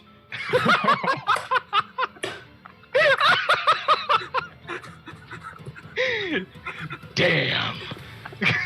Damn, boy. Damn. He's there, boy. I'm going to need you to get all the way off my back about this one. Don't be a bitch. As you're going in there, Fiend, just raining down like shot after shot with your lightning brass knuckles, Strange is just taking these hits, and you just got this focus, this sort of adrenaline, this anger about you. The crowd is loving it, and you just hear him kind of whisper these words to you, and then you just start to feel this shiver kind of come up your spine, and you get goosebumps all along your skin. You just feel good. You feel just like everything's right in the world. You suddenly have this chipper mood about you, and you just think of him, and you're like, Stranger, you fucking blessing me. What the fuck? Quit making me feel good. This is damn it. Feeling kind of guilty that he's like giving you this sort of inspiration. You just hear him through the darkness like, I've always wanted to see this happen. Don't be a bitch. Oh boy. And that is Sir Strange's go.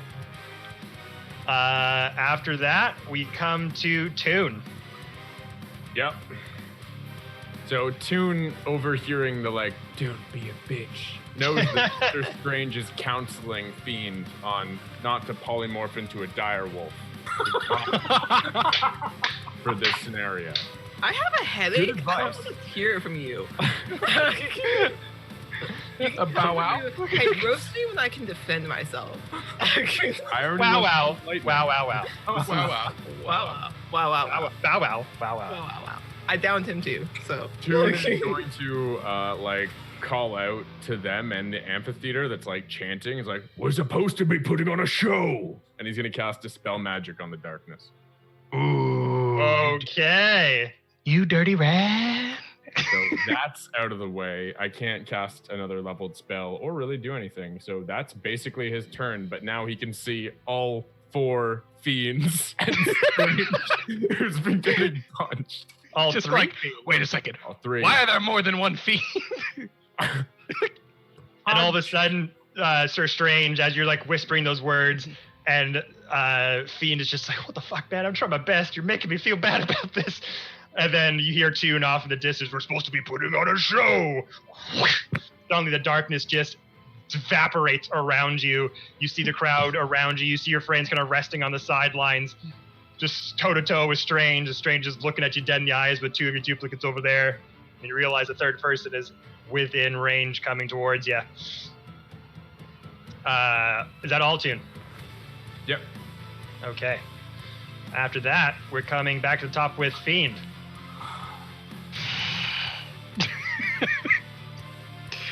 All right, here we go again. Yeah, he starts going in for some more. Like his knuckles are just bleeding at this point. It's like the Captain America and Bucky fight. 27 versus AC. It's With you to the end. To the end of the line. my face all fucked up. 18 You lightning die. damage. Just- Walk it off. Bless you. I love you. You're the best. I believe in you. Shut up. Shut up. Goddamn guidance counselor. Are you still up? I'm still up. Damn paladins! Fucking hell! It's like whittling away. Said that you up text. Still up. Motherfucker. Oh my god, fine. It should just be like, and then I use We're lay on trying again. hands. Crit! Thank you, Jesus. Yeah, crit? Yes. Fucking yes. Fucking, There you go. there's my 20 and there's my other one. Fuck me.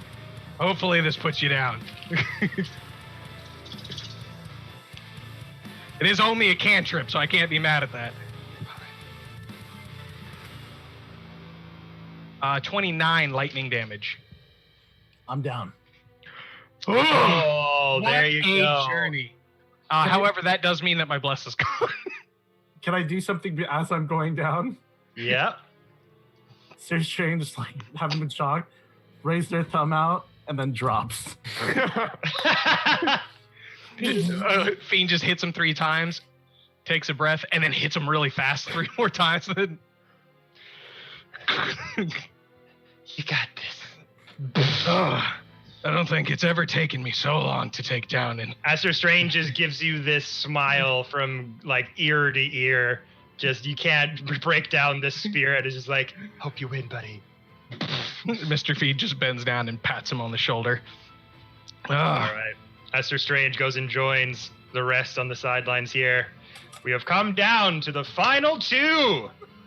Mr. Fiend versus Toon.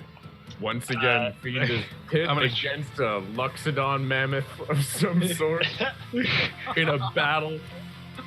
Against the odds. That So- is a 16 on athletics to try to climb that, Kevin. 17 Okay. minus 1. Yeah. Is that okay? That's 5, 10, 15, 20, 25, 30. This would be underneath the horse's head, right? Yeah. Okay, cool. Mr. Fiend just like scrambles up, and Toon finally gets a clear vision of what he looks like. And his like jacket's gone. It's been thrown on the floor somewhere. His like tie is completely undone. His shirt's all disheveled. His sleeves are rolled up. It's like, Toon, I'm coming. He's all beat to hell. My KD is phenomenal right now. So you make your way up there, start making your way over, a bit out of breath from the amount of damage you had to output just to put Sir Strange down. Is that all your movement? Yes, that is the end of my turn. Toon, what'd you like to do, my friend? Excellent use of lightning, brother. Here's mine. Shit. All right, so you're gonna roll to see if it has a duplicate, correct? No, it's a dexterity saving throw, right? Yep. Reflex save, he says. Dexterity saving throw. Beat 19. That is a dirty 20, my friend. 18 plus 2. You take half damage. Thank God. Still might be as all three forms of Fiend go, oh fuck, looks up. one of the forms is just like tapping me. I know, okay? Fiend? What Fiend? Oh shit. So it would have been 34, so it's... Oh, Jesus. That would have downed me. How much is it? What is that, 17? 17. All right. Okay. So as you kind of see that lightning from up top, you're like, oh, fuck. You suddenly just grab two of your duplicates and just bring them over to you as a human meat shield. As they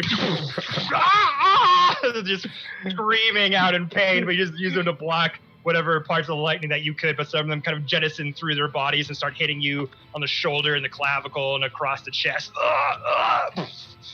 And just smoke's rising from all your bodies as you breathing heavy, getting yourself back up to your feet. Anything I also else, dude? bonus action healing word. So I'm Are at you doing while 123 hit points. Oh my God. his I'm not outfit playing is games with stitched Steve. together. Any marks on his body is like just being violence? healed. Were you just like, I'm gonna screw them all over? Like, this is just how it's gonna go. If I could position myself properly, set up a channeled spell that lasts 10 minutes, and just use bonus actions. Heal. Do that. So you woke up and chose violence. Cool. Okay, thanks. I planned for a week how to best do violence. I was wondering. All right, so after that, that's Toon's turn. Are you gonna move anywhere, bud? No. Stay Closer. right there. As he just like half, like the wind whipping from the call lightning spell is like partly levitating him off the ground as his materials from his body are just whipping in all directions. The antlers on his person just start to like grow a little bit larger. Leaves and vines just start sprouting out of him as just lightning's just coming out of his eyes, directing all manner of destruction upon you. Fiend, what are you gonna do? Got one shot. One shot, one opportunity. Boom, boom, bam, boom, boom, boom, bam. Mr. Fiend might as well be center ring if this is how he goes down. He stands middle of all of his clones. So Frank is going to go over here and Jerry's going to go right there. And Frank and Jerry hold up their hands as though they're giving him energy for a spirit ball or a spirit bomb. They do a fusion. Looks like the Fiend who took on the Luxodon just ripped his shit. Fucking Fiend puts on his championship belt. And all right, Toon, let's do this. And lifts his hands and upcasts Fireball to 5th level, and then spends a sorcery point to empower the spell, and then stamps his foot and spends another sorcery point. So as this giant fireball is raising, it just shatters into this aura of lightning crackling everywhere. He changes the damage to lightning damage because they want lightning. I'll show them lightning, and throws this fucking ball at you. So as this happens, Reflex save. deck save.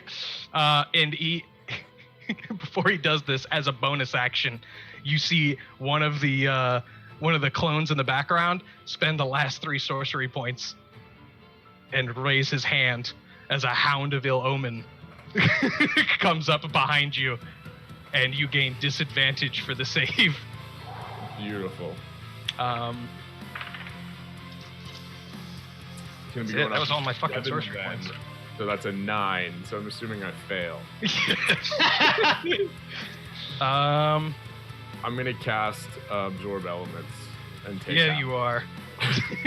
Yeah, you are.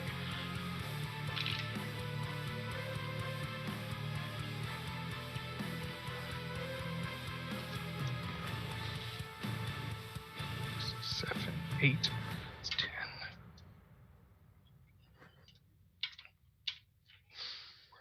When John does math, it's scary. I know. The numbers are so big. Oh, whoa.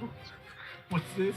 It's 59 lightning damage as he drops it on you at the 5th level. That's after half. No, God, no. Oh, okay. Oh, shit. No. I'm just giving you the wrong number. I'm letting you I have was that. impressed. I don't think I could pull that off with a 7th level fireball. Griffin was with that heart attack. I was still gonna have most of my health, realistically, but still. all right. So that's gonna be 30 damage. Yeah. Rounded down. So whatever. Rounded down. Yeah, it's rounded Okay. down. All right. It should be like 29 damage. It is, 28 damage. 29 points of damage. Cool. And then my Hand of Ill Omen just goes in the back of your ear, and it's gonna swing at you. Ooh, I rolled 19. That is going to be 22 versus your AC, good sir. That is a hit. That is going to be 11 piercing damage as he refuses to go down without a fight. I love that. So as you see, 3 sets of hands just start to emanate these multiple softball-looking fireballs, suddenly lifting them all into the air as these balls just all come into the middle and form this massive, huge fireball in the air as all sets of hands lifting it up. And all of a sudden, Fiend his whole body just shakes, and he starts to emanate lightning out of his eyes. Then the hue of the fireball, changing from a red and orange hue, suddenly whips around to this icy, dead blue color, and sort of the flames start to crackle into bits of lightning, and everyone's just, yeah, just going fucking crazy, just cheering, shouting, and Odin is just smashing his staff onto the ground as everyone's smashing their feet on the ground in unison. You just throw it down into 2, and he just looks on, sort of floating in the air. Does that same technique with whipping the wind around his body to kind of protect him from most of the lightning as it just cracks, and he kind of holds it with his hands for a minute as himself being levitated slightly off the ground gets planted into the courtyard, and he's holding it back, and the heels on his mammoth feet kind of just more and more deepen into the courtyard stonework ground, getting pushed back as you can't really hold it anymore, and you kind of let go. Just explodes kind of all around you, sending bits of stonework and everything off into multiple directions in this crater that's now erupted around you, as all those wounds that you were healing up kind of start to open up again, and you just stand there just staring at him, smoke rising from the ground, and then you just hear that from behind you. Huh? Just the shadow, the trickery of Fiend. The shadow dog behind you. So roll that damage, or did you already? I already did. Okay. Okay. So that'll end Fiend's turn, and back to you, Toon. Yeah, that was a whole 40 points of damage. I'm at 83 health. What else did you expect from me? Looking over at Fiend, he's like, gotta try, right? Absolutely. I'm not ready to end this without some form of spectacle. So Toon just sort of like looking at the hound on his shoulder, and the Fiend is, you call the lightning, brother, but it is mine.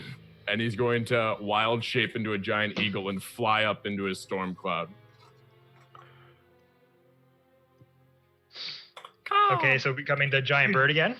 Oh yeah. Giant bird, fly up into clouds. That damn eagle. I call once for get good. I call once for you're gonna get wrecked, scrub. Scrub. Hello, 2009. He said, "Get good, scrub."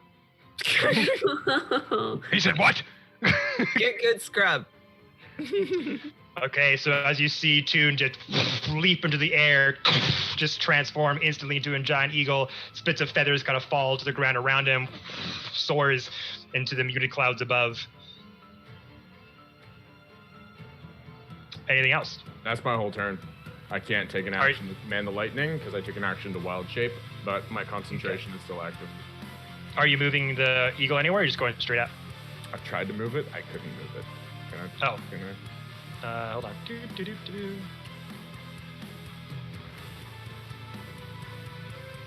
Strange. There you are. There you go. You can move it now. Perfect. I fly high up into the air, like 50 feet.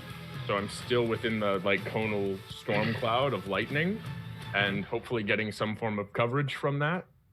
But I'm just getting ready to next turn. I'm going to fly at him and call the lightning with me for a very dramatic last clash of me striking into him and delivering Lightning bird!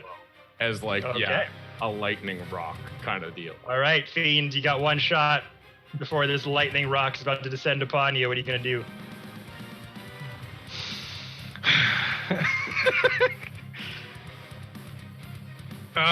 Toon.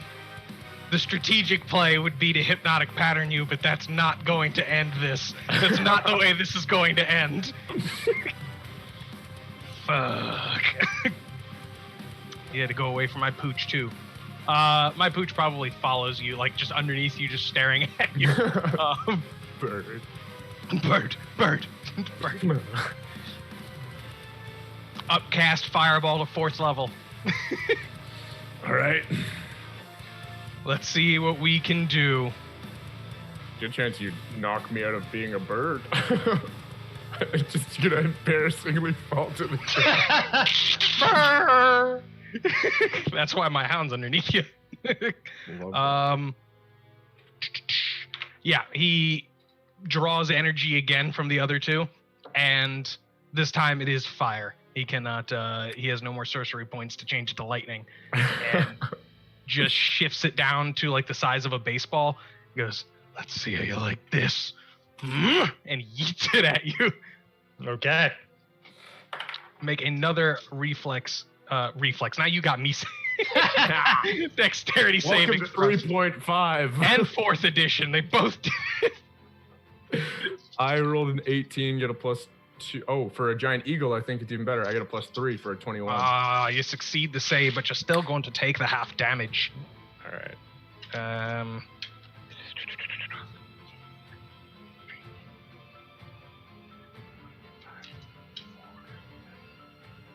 So long as it's not more than 26.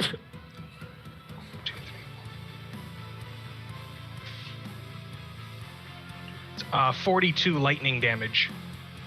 Fire damage. That's what I meant. Fire damage. You said lightning. I said 42 divided in half. Yes. 21. I'm a bird with 5 health, which is plenty. You're a bird with All value. right, so you go, Fiend, you kind of wind up this fireball. You're like, Did you roll Constitution save to see if you still had lightning on those two, the lightning ball and the fireball? I actually didn't, so I will do that now. Whatever edge I could get. Honestly, that's fair. Yeah, I think that it's I would just roll those like half of separately, what. right? Yeah. Yeah, And it's so almost the first impossible one- for you to fail these. That was close though. I got a 13, and I took 30. No, I took 29 points of damage, So I have to beat half of that. Which is a 14. 14. So the lightning would have stopped. Oh! It's all right. You got another spell slot to call it again. Oh, I still have my max level spell slot too. Yeah. You haven't seen shit yet. Yeah. So right. we're good. No So as you kind of clouds. go into the heavens above, let's say, you threw that fireball, that lightning ball from before, the clouds above start to dissipate as it kind of messed up your concentration, but you take up into the sky as Fiend can clearly see you now because the cloud cover is gone. This small little fireball, softball, just emanates to another beach ball size, clips one of your wings, sends you into a circling dive. What you gonna do? I right myself from the dive, and I'm going to fly up so that I am mere feet away from him. Hang on. Okay. Let me get to the screen here. So I come flying over, singed, blackened feathers, all like smoldering and trailing smoke, and I'm gonna drop out of wild shape and just sort of, this is how I fight fire, and Cone of Cold 6th level, make a reflex save.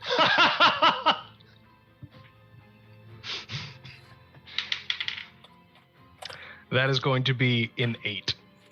Oh, you're taking full damage, my friend. Are you bamfing out of your bird form to Cone of Yeah, Cold? I have Okay. to. So I Okay. drop out of it. Giant, Alright. huge mammoth. And so Coming you down are from the going to take Ow. 9d8 points of cold damage. Mr. Fiend just lifts his arms like this. Like Balthazar did. Will that protect you as well as it did him? No, he crashed a plane into the Wow. building. He stuck his hands out in front of his face. Mine are going in an accepting fashion.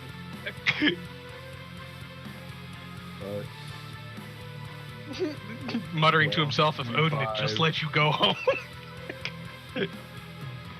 Plus 15. 25 plus 15 for 40 points of cold damage. I had 10 left. The Tomb is our champion. And with that, as Toon comes up from the sky, you whip that fireball. The giant eagle spins out of the sky, smoking wing aflame. Just turns around, starts to go down, starts to beams up to get a little bit of height. Just transforms out of the eagle form.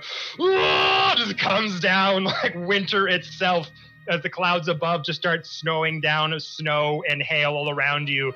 And you look up as he's just doing his own like form of this Goku Kamehameha Cone of Cold. As Mammoth Hand is just forming all of the blizzard and coldness into the room, starts seeping around into his hands. And you just look up and you're like, it was a pleasure doing business with you. Boom! Huge Cone of Cold comes down and just smacks Fiend right in his chest. Smacks into the stone courtyard, onto the ground as this trail indents into the ground. Hits you up next to those stairs upon old Odin's throne room. And with that, the crowd suddenly hushes and stops as one of Odin's sort of close workers comes over, kind of looks at Fiend, is just looks over at everybody else. Your winner, the Loxodon Toon! And he comes over to you, lifts up your hand, and all of the Asgardians around are just cheering. Odin is standing up on his throne, clapping his hands, Freya as well.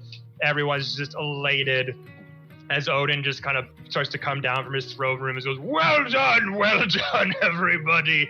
Thank you for indulging me in that. I wanted to see what you got. A little bit of a hazing ritual we like to do up here in Asgard. Come, you, off your feet. You did good. Nothing to be ashamed of.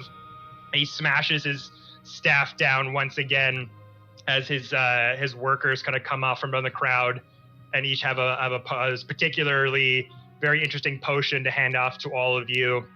And it has this kind of orange and yellow liquid kind of swirling around in it, and hands one each to Sir Strange, to Tarek, to Ramira, to Farrell, to Fiend, to everybody. And as you drink it, all of the wounds just start to heal up. Any spell slots you had used comes back to normal. You're basically able the benefits of a long rest, and you're back up free and easy.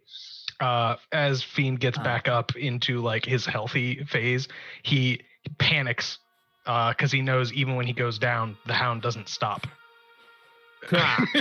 So he no wait, as the hound just begins to like launch forward, and then it starts. Sir, your job is done. Give him a pat. Good boy. Dude's just having like a moment of like just accepting the adoration. Does not realize he's being stalked. As Odin slams down on that staff, giving you all. And the winner is the Hound of Ill Omen. Gives you all that long rest benefit from that Asgardian potion. He comes down and says, "Now, my friend, for your prize, bring it here." And a few of his guardsmen kind of leading 3 by 3 as they're carrying this massive chest. And the chest itself is adorned in this really fine woodwork, various sort of designs sort of swooping in and out, making an appearance of various like line work and branches that kind of weaving in and out all around it, kind of outlined with some gold metal on the trim of the outside as they're holding it handle by handle. Your prize, my friend. Enjoy it well. You definitely deserved it. Proud member of the Loxodon tribe. And just puts his hand over for you to open it. So Toon doesn't move towards the chest. Toon's gonna like very respectfully take a knee and avert his gaze from Odin. And, "Oh, Father, I beg your pardon, but were it not for your interference, I would have not been able to complete this fight. In my estimation, the true winner here is my friend." And he's gonna motion to Mr. Fiend.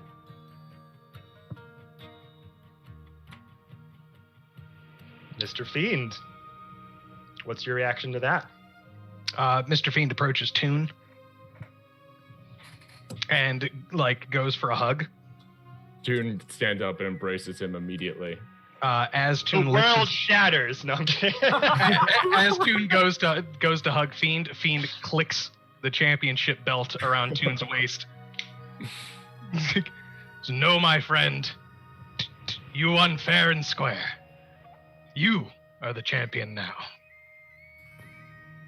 So he's gonna like look at the belt and back to you and like quickly pick you up and like and he's gonna Mads, you rascal. And he sets you down and he leaves like a lingering hand on your shoulder as he turns, and he'll walk over to the chest and inspect the contents. As Odin kind of notices this sign of friendship, just noble to the bitter end. You will make fine additions to the court of Asgard. And you guys as guards lift up this woodwork box, puts it over, and it's just this kind of crushed green lining inside.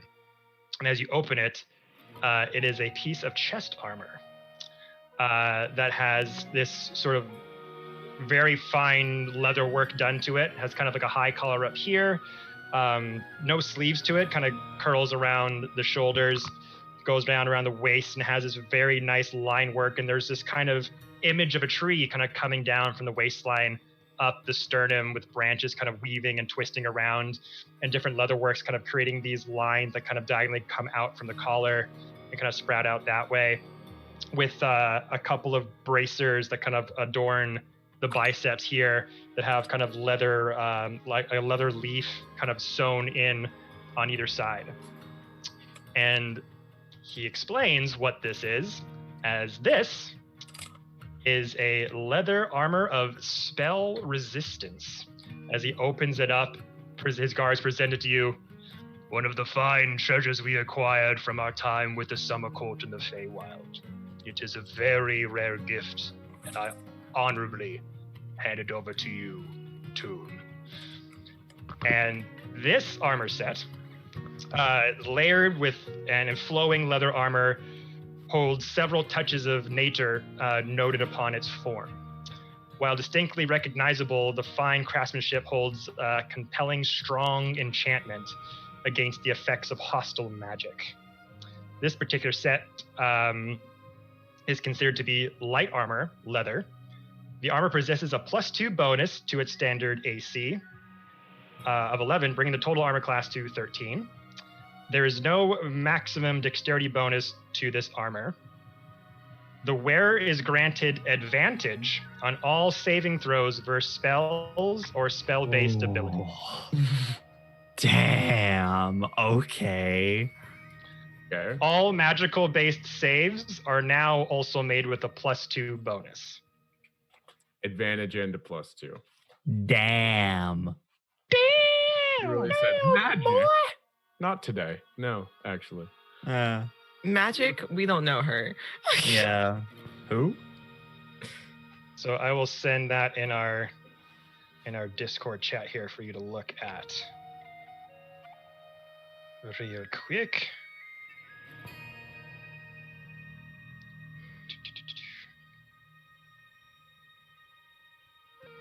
Perfect. As soon as I see the armor, I would like grab it and very Legend of Zelda style, hold it up above my head for everyone to see. Exactly. You all go over your head, everyone cheers, guards start coming out with trays of ale and fancy drinks, and the crowd kind of starts to come together in the center of the courtyard as Odin kind of looks around his throne room that's just got, the ground is just disheveled, cracks and everywhere, just like, I've been meaning to rebuttal this race.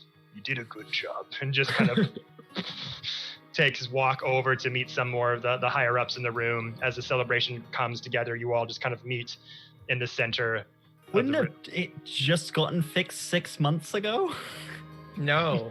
You wanted it redone anyways. During their time on the sideline, as me and Ben had previously discussed, Tarek is not doing well.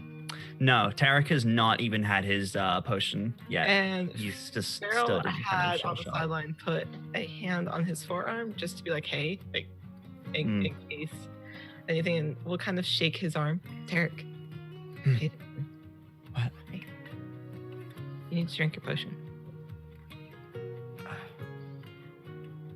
He'll just take it from Scott, and must have just been stood there the whole time like, hello? Are you there? Bruh. Yeah, he'll finally just take it and just give them a nod, and he'll drink it. But it's still, just still seems very kind of far away, not really all there at the moment.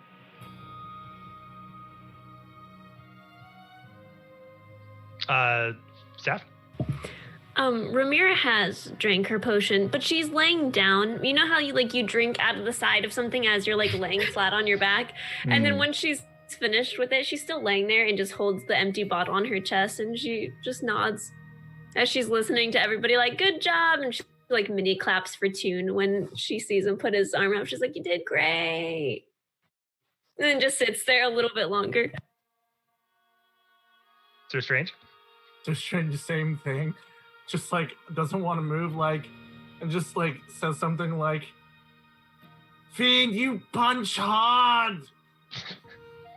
I'm so sorry, buddy. Totally worth it. Raise their hand from laying down. See, Toon, I knew you'd do it. I cheered you on from the sidelines. Thank you, Farrell. Also, pain, though.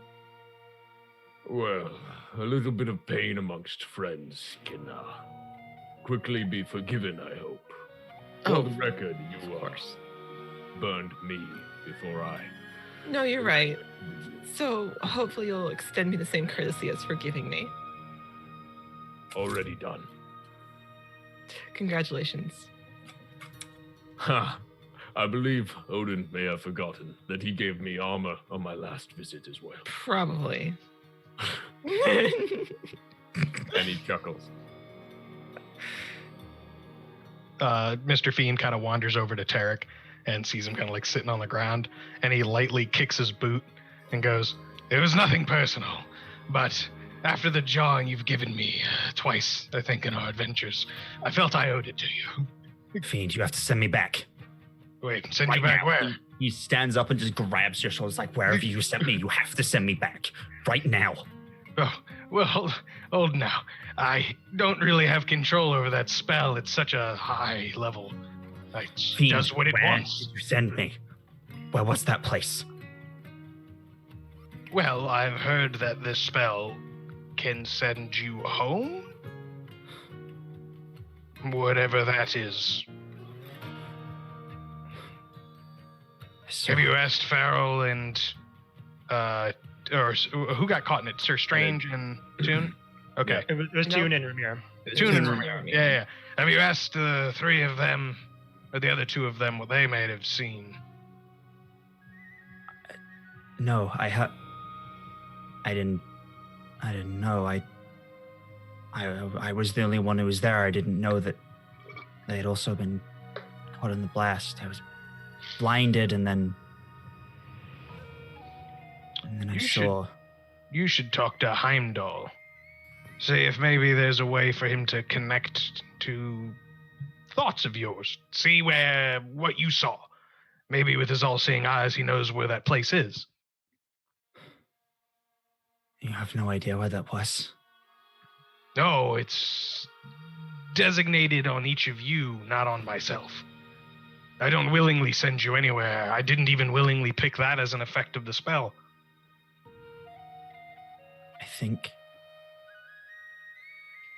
I think I saw home. But I don't know where that is. It's just a feeling. Well, write down what you saw before you forget. When you mention forgetting, he just like shivers. Like, what happened? I was there. It felt real. I'd seen visions before, but no, I was there. What happened? My friend, this was very real. This was not an illusion. Had So Odin why not am I- interfered, you would have been there. Odin interfered. Only to give the fight a more sporting feel to it. So he brought me back. He didn't allow anybody to go. There's a difference. But I Farrell was will there. kind of. Well, to be fair, we also didn't know where you were going, or at least I didn't. I would have also brought you back had I had the opportunity. Given recent events, like Avernus. However, Odin did stop this. Maybe he knows exactly where it was. He is a god. Big G. Weren't we supposed to get some rewards anyways for Better know. the feeding of a minor god, little G? Derek, I would walk very carefully if I were you around him, considering the last time you met. I think she and I need to have a talk.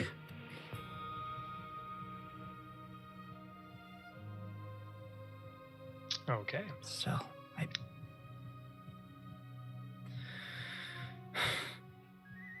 I still don't fully understand what I saw. I don't know what it means. I need to know what it means. Well, Someone seeing spoke as to how me. He's mingling. I would say give him a moment and then have a conversation later. Let's see what he intends to do with the rest of the evening. Hmm. We have some rewards to claim, anyways. And you have to give him the heart of the Frost Maiden. He gave it to Dark. We already gave it to him. Oh, that's true. I Yeah, forget. we did. Yeah. Yeah. Tarek will just take a very shaky breath. Okay. Fine. Well, fine.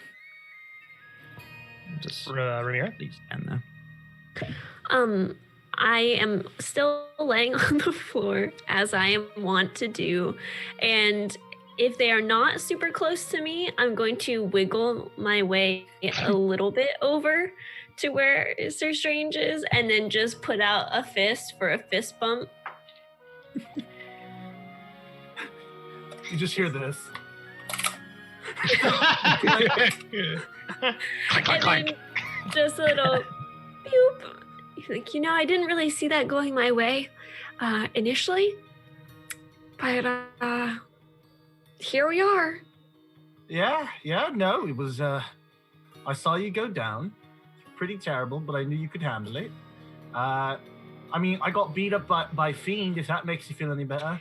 Yeah, you guys, for magic users, you really just punched the shit out of each other there for a second. It's like getting beat up by a 5-year-old, by the way. It's the principle that really matters here. You see, I didn't want to win, nor do I think I did. Right. Sure. I didn't want to win either. And I just look over at Fiend. But I believe that he could be redeemed. So she just touches her jaw. Fiend is over there like cracking his knuckles and shit. Fucking, I think I broke my finger. Everyone's just like groaning in their own special way.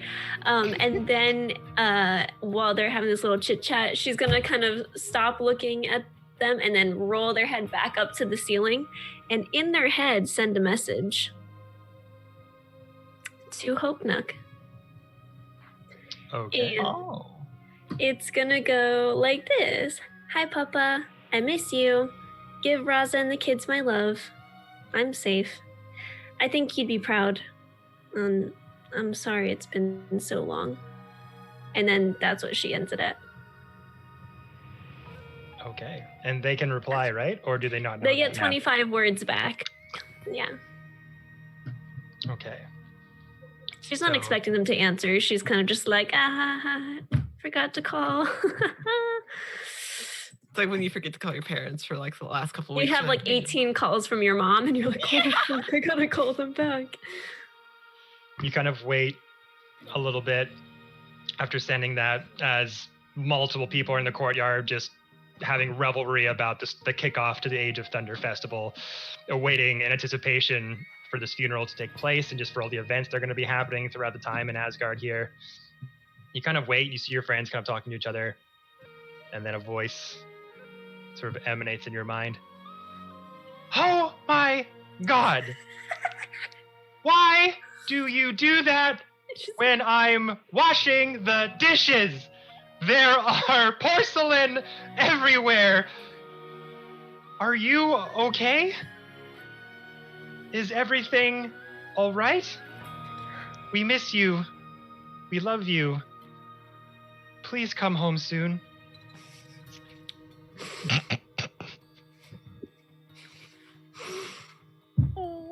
She doesn't answer back.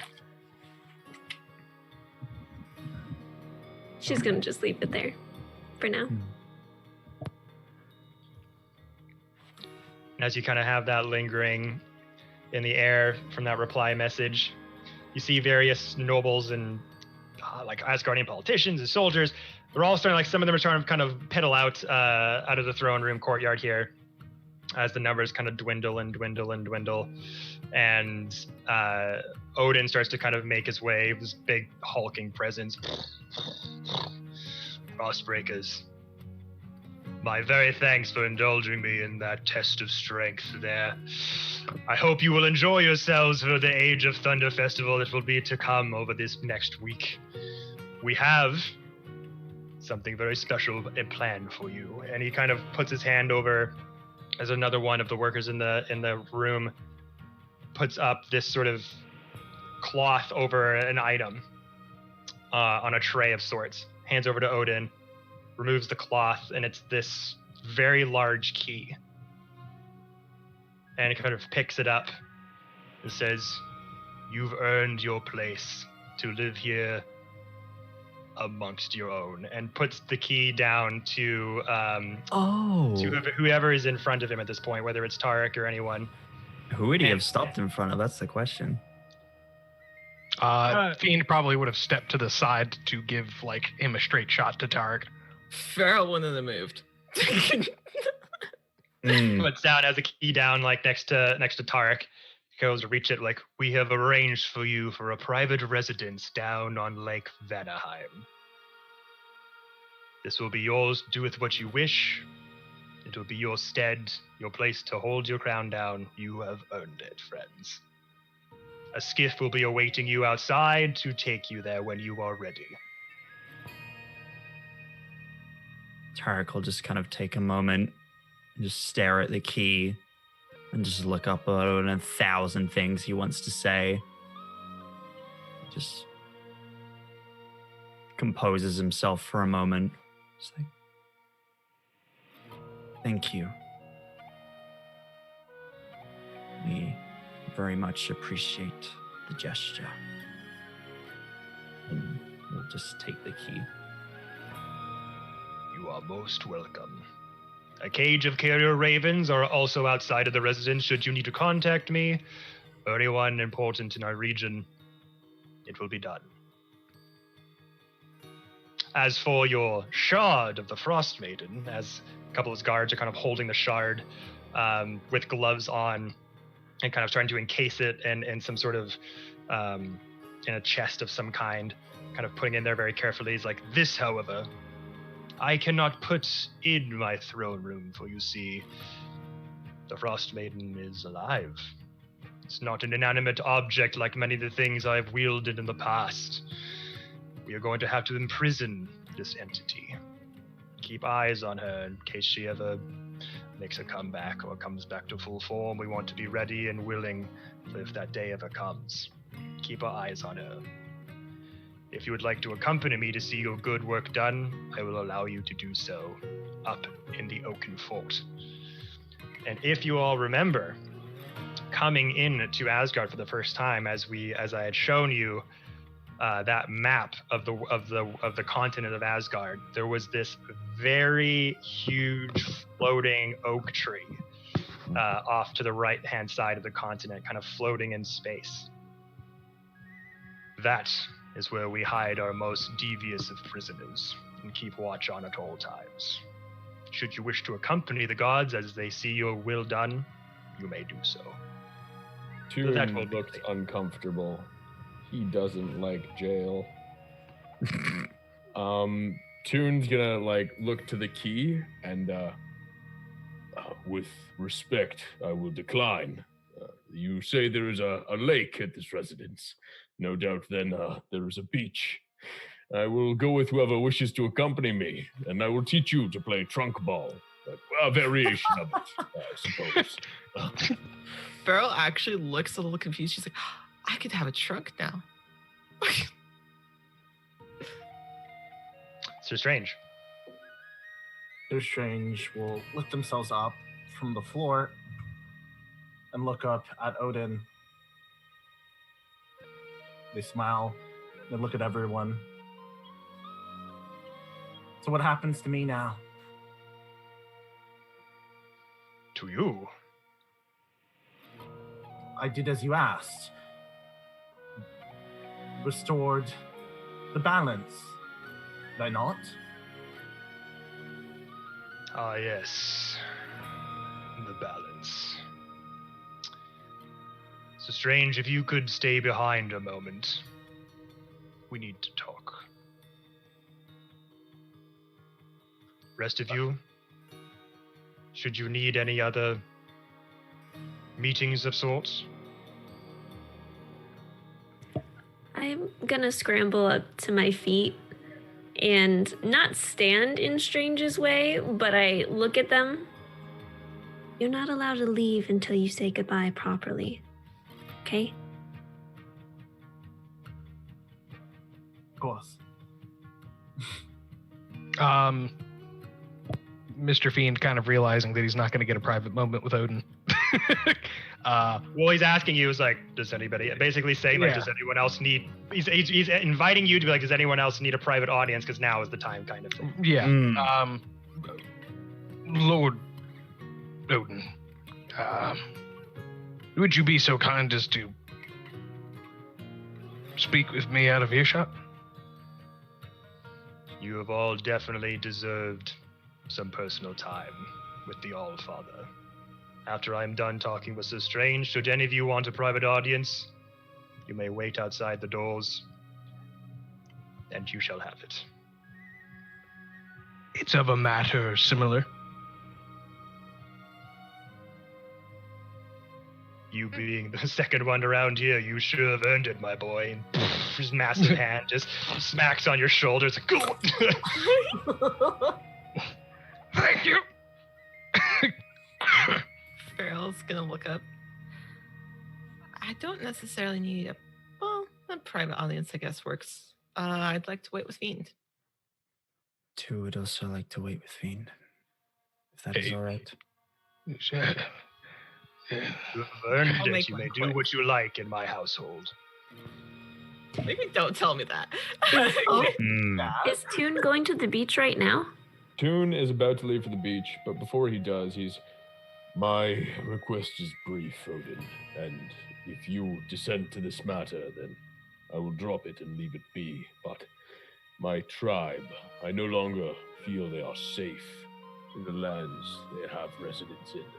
If they could be transported here, I would be eternally grateful, and they would serve you in turn. It's true. The tribes have been very devoted to our cause in the past. I shall bring this up with the council and see what lands we have that could establish them. Your will be done, All-Father. I thank you most graciously. And Toon's gonna just sort of snake his trunk over to the key, take it from Tarek, and walk out of the building. Before, as that's like happening, she points very obnoxiously at Strange and goes, "Remember, you have to say goodbye properly if you leave." And then she says in Celestial, "Yakso," which is promise. I'm going to assume that you said something around the lines of. Sir Strange just says, looks at the ground. Sure. Sir Strange just understands Celestial. And she just goes, "Then it's a promise." And then she turns, and then if Toon will take her arm, she'll take his arm, and they'll walk to the beach. Absolutely. Enjoy it well, friends. Puts his hand up as you two start to leave out of the courtroom. He's like, "Now, if there was nothing else, I shall see the rest of you shortly." Do the four of you walk out?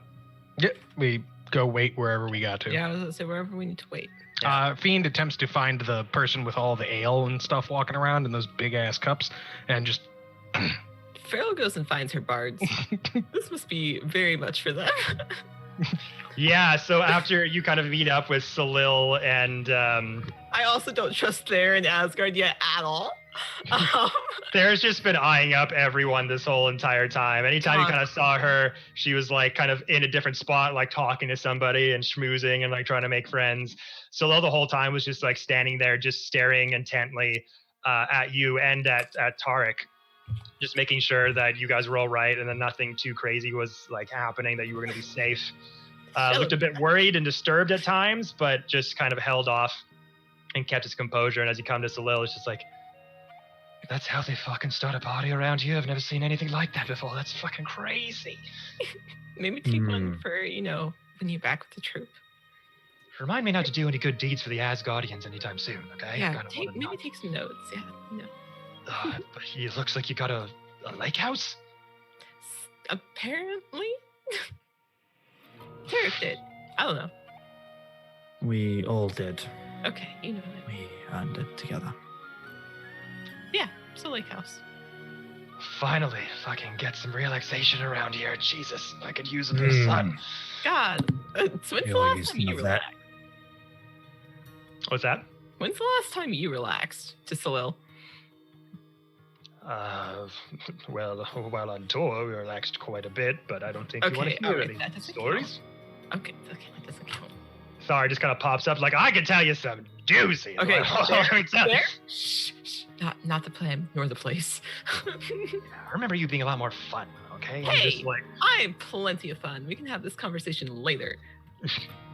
God. and as Julius Donna is kind of also watching in the wings, watching on with Toon, having all these gestures, kind of taking the key, and as you're kind of walking towards the door, Julius Donna kind of meets up with you, Toon, and just comes up to you and says, "A tribe?" I am most fearful now that so many denizens of that land have been taken to Avernus that their fate might be the same should they remain. Long have our numbers dwindled. This has been coming for centuries now. That land is inhospitable. They will be safer in Asgard. I guess so. Just didn't know it wouldn't be going back home after all this. Well, certainly you'll be able to visit there. I'm sure of it. It will be an ancestral ground, ceremonious to our people, but they are better served elsewhere. And you will be there too? I have business with the Frostbreakers for a time, it should seem. I thought that we had concluded what errands were before us. However, well, Ramira is dearer than a sister to me, and she's been marked by some demonic magic. That spell must be broken, and the souls of those taken into the abyss must be freed. I'm afraid that my time to take up gardening has not yet come, my darling. And he, woefully sort of, puts his hand on her cheek. I know I've been quiet since I returned, since you brought me back. I would like to speak with you in a bit more detail later on, if you're okay. My heart is yours, as is my time and my ears for your words. Later.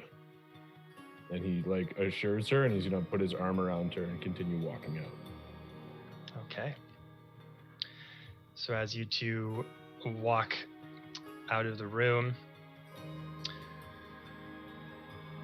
and the bards kind of leave off with Farrell, who was going to do Sir Strange, but he just left. Just a moment. I will say, after that exchange between Juliusana and Toon, Ramir would probably tug on Toon's arm and I'm not gonna get bigger. Okay, come down here. And she's gonna kind of just put a hand on his face, kind of have you ever seen a sibling hold someone's face like this and then hold her face next to his? You could just go have your happy ending. I can take care of myself. I can do it. I know I'm small, but I could do it. You are small and full of surprises, Ramira. I do not doubt that you could take on this task and see it done.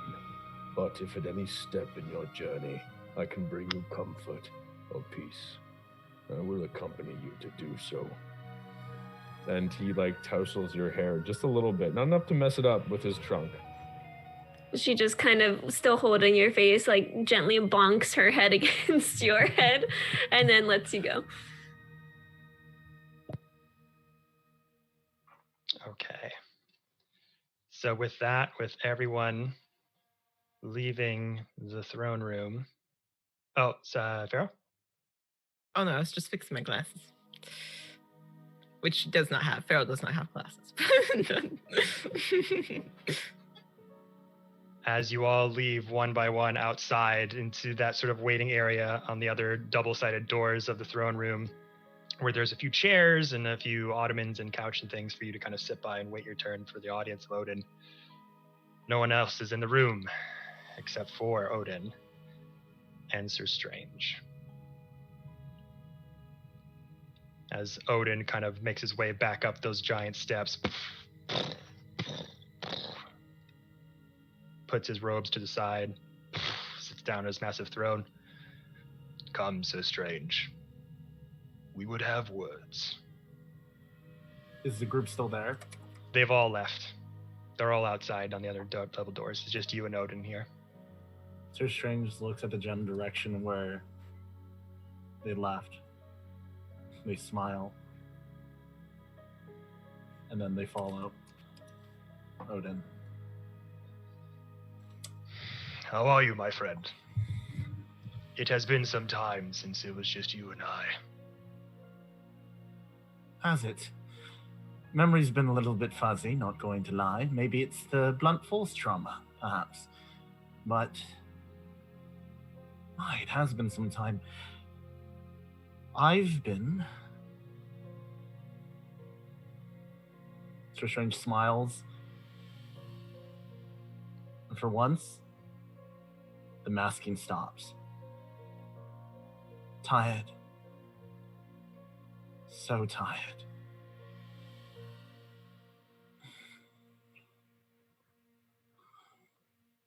I know you've been through much, friend.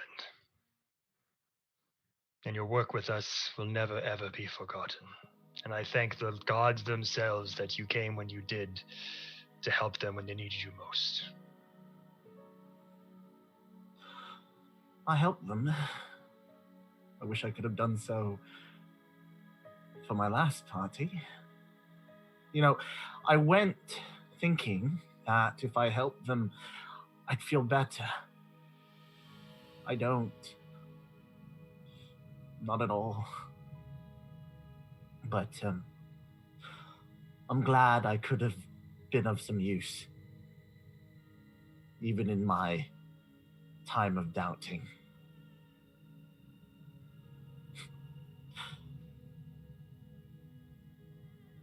Sershin just stays silent.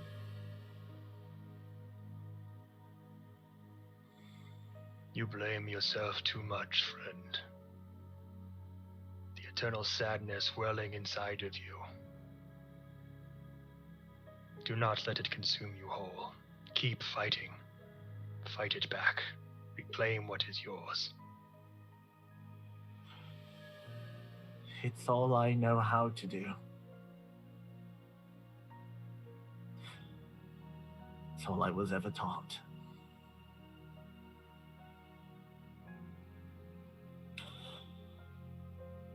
What is it that you would have of me?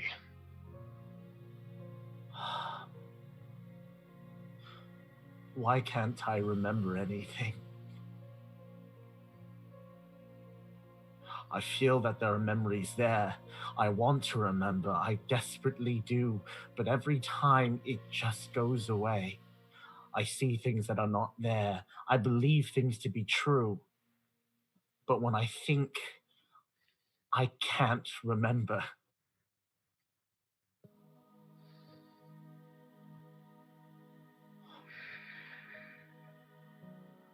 And you see Why? Odin just kind of looking at you.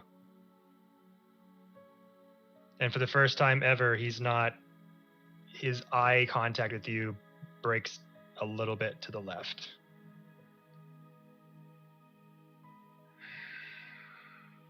So strange. My poor, poor boy. Is this what you want? I just need to know, why am I still here? Why am I fighting? Why can't I stop fighting? Why am I so scared? My friend.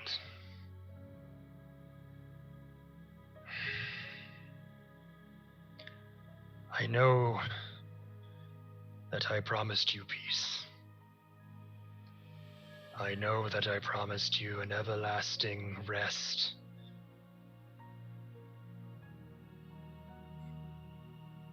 But your contract is not yet done. As he kind of gets up from his throne, Starts to take a few steps towards you with his massive staff.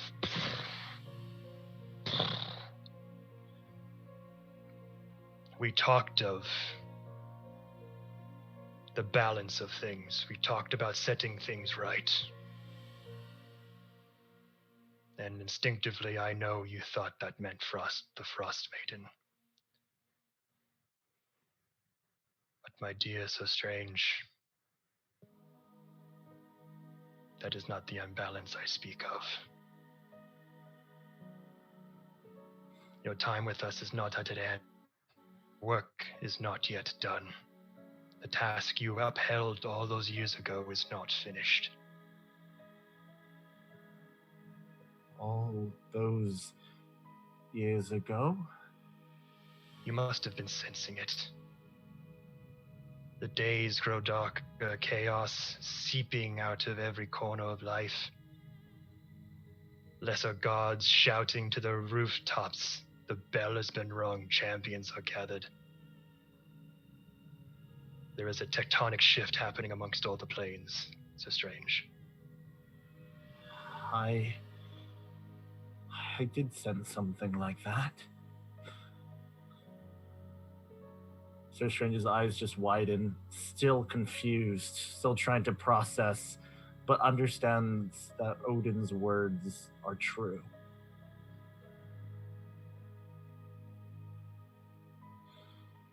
I can let... He kind of looks down for a minute, looks back at you, almost feeling guilty of sorts of the torture that you're kind of going through. He's like, if you want, I can make things a bit clearer for you. This is your choice. If you want to know the reason you are here, the true reason, I will tell you. Better yet, I will show you. He starts putting up his hand. Show me. And as he puts up his hand towards your forehead,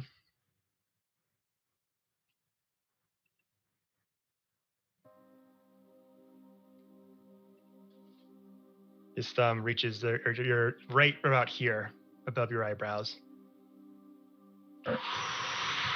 And as he puts his thumb down your forehead, this radiant light starts to rip down from your forehead down to your nose and puts an X this way. Another X. It's kind of this burning, searing pain at first, but then dulls out. And all of a sudden your eyes turn white. Your vision blurs. And you're not where you are anymore. Flashes and images are coming racing towards you. You look around you as the white starts to take form, and you see an endless row of humanoids, Asgardians, Luxodons, various creatures all amassing in this huge march towards something. You're on a horseback. You see many other creatures around you on horseback, some flying above. You see Odin behind you, clad out in armor, his spear by his side, racing towards something. As you look up, as the white kind of takes more hold, the details around you, there's just this radiance surrounding you in all places. Yellow, white colorations, almost taking the form of this heavenly plane of sorts. And as you look up at the very top of the sky, this massive, radiant being with wings furled out from side to side is flying up above you. Flash again. You find yourself in front of this massive ivory temple. Huge. And as you look down at the markings all around it, around the doorways, around the different columns and peaks, You see markings of celestial all around. Looking at them in this vision, you see them to be markings you don't understand, and suddenly they just appear to you in a language that you can read. Suddenly you're just looking at a perspective of just your hands as you're looking out as Odin, "Come down here! Show me what you speak of!" This massive radiant being with these massive wings touches the handles of these massive porcelain ivory doors, slabbed in white stone and marble all around you. This radiant energy sifts into the doorway as they open it up. And as you peer into this massive, huge room, you see multiple bodies all over the ground. Radiant blood peering out from all over this courtyard, and you look down on these beings and they resemble that of planetars, fallen angels, celestial beings. And you look down, and in the middle of that is this burning celestial humanoid figure, knelt down, covered in this radiant blood, with hands stretched up like this. And just like a quiet sobbing coming from the room. The celestial figure next to you with wings sprout up says, "See? Here, I told you! I told you he was here! He committed this, it was him!" All these soldiers and various creatures come in to the courtyard surrounding the celestial being, weapons all drawn. And he's just quiet. Mr. Strange, you're looking out onto all of this. The celestial being looks up, looks around at everyone around him. No, this isn't right. No. Odin just signaling to him, "Take him." You reach onto your sword, pull it out. You pull down the mask guard on your helmet, shield up. You start running towards this being. You see all these creatures start crowding around. Another change. You're back on Asgard, surrounded by all of these huge soldiers, various figures, people you recognize, people you don't, in this huge sort of ritualistic circle bound to the celestial figure, tied in some sort of magical bonds. And you see multiple mages and druids all around chanting something in some sort of magic you don't understand. And as Odin comes to you, a blade is put in their hand. Small dagger comes over to Sir Strange,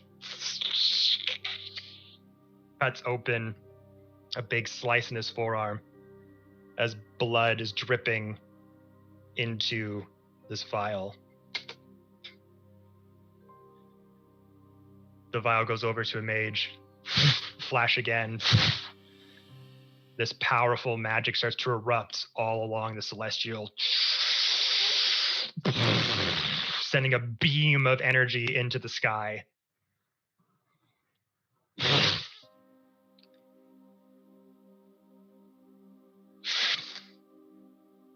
You wake up from this intense vision that's been unlocked in your mind, Sir Strange. Staring into the eyes of Odin as he lets go of his thumb. Sir Strange lifts up their hand where they saw it happen. And you start to hear whispers through your head of multiple different voices saying, "Sir Strange, Sir Strange, Sir Strange, Sir Strange, Sir Strange, Sir Strange, Sir Strange, Strange, Strange, Strange, Strange, Strange, Strange, Strange," echoing all around as the remnants of this transition is still floating around your head.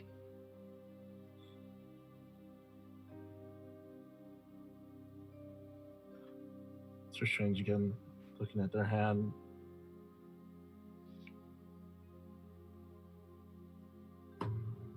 What am I?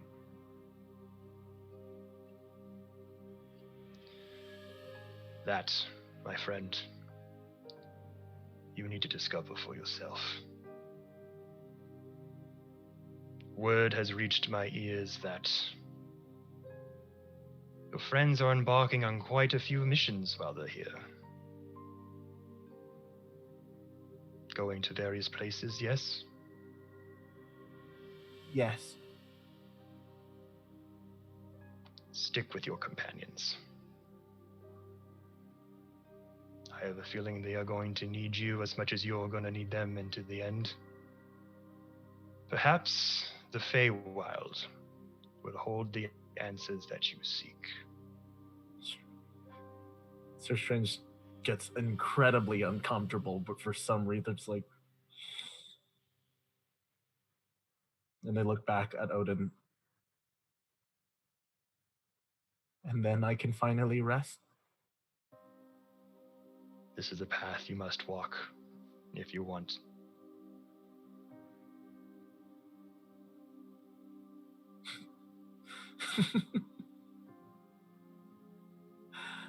It's all I know how to do.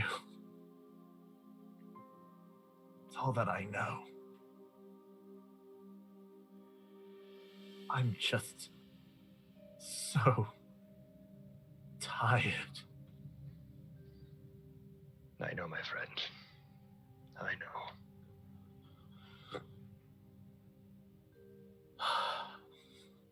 Sir Strange, all of a sudden, well, ought to make the most of it then. Mask coming right up. Let's do it. But I'm gonna need a bit of a rest, still remembering how they got punched.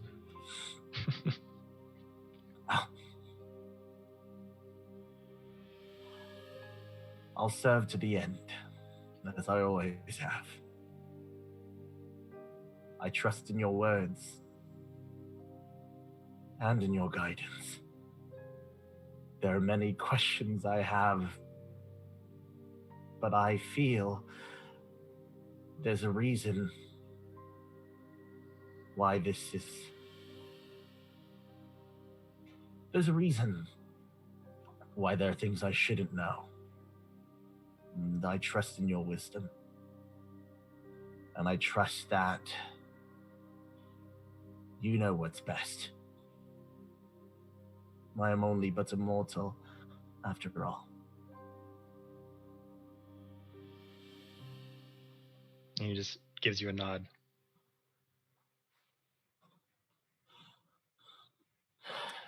And awaits for you to leave his presence. Sir Strange nods and heads off. Okay. As you make your way out of the courtyard, open those doors, you see Sir Strange just come into your view. Hey. Hey. Well, looks like I'm a Frostbreaker now. At least for as long as you'll have me. And as long as Odin requires me. You see Mr. Fiend like thinking about something in the back of his head, so his eyes are looking past you, but he's smiling like fantastic. And he lifts his fist up for a fist bump.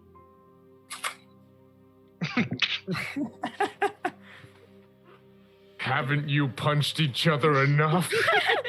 No. No! Let him get up, let him get up.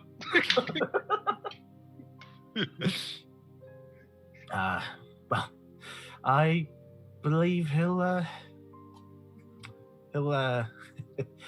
See you now. Don't tell him I said that. I will probably get smited. And just steps away awkwardly so you can have your time. Don't go too far. I'll catch up to you shortly. We can go to the cottage together. Very well. I think that Farrell would have, during this time, waiting on Sir Strange. This is while Sir Strange is having their meeting, Farrell would have stepped away from her bards for a couple of minutes, kind of gesturing to Tarek. Do you want to talk for a moment?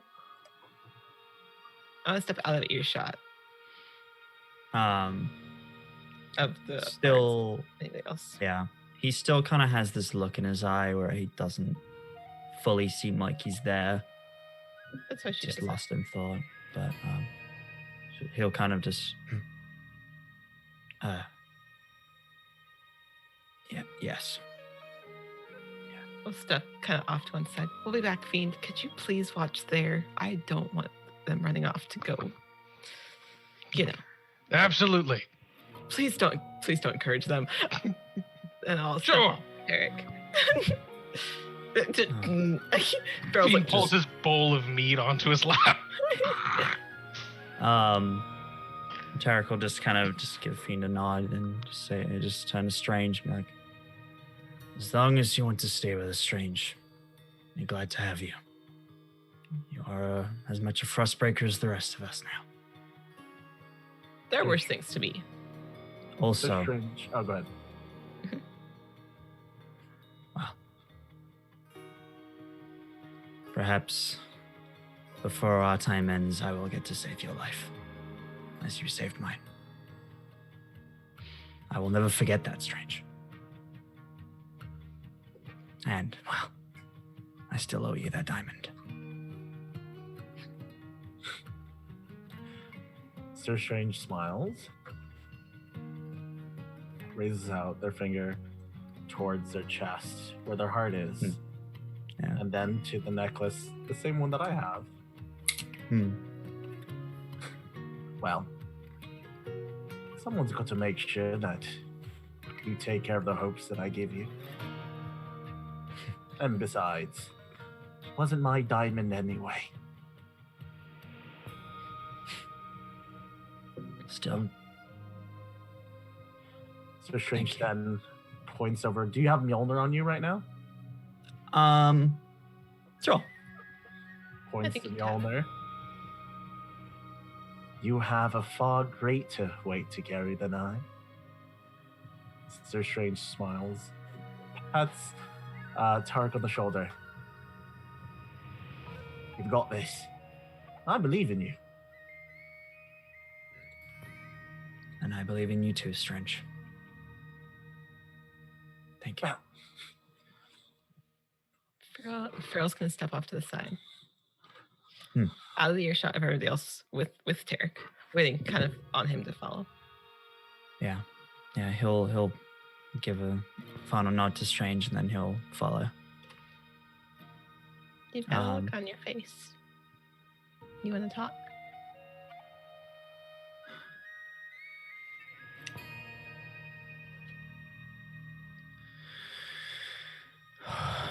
It's just so much. So much has happened. What do you want to start with?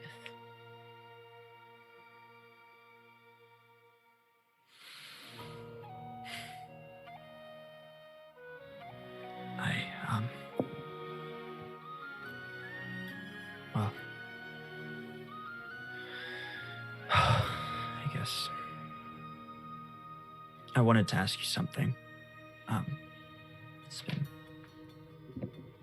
weighing on my mind recently. Go ahead. With everything that's happened over the past few days. Frost Maiden and Shanda. Everything.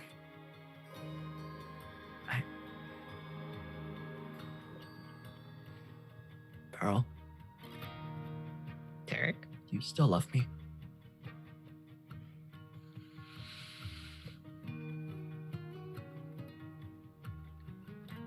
I still love you. In a way.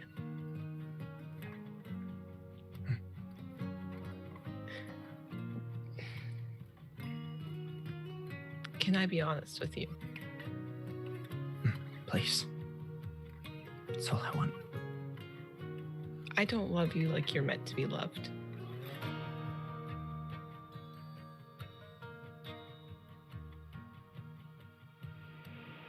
I don't love anybody like they're meant to be loved at the moment.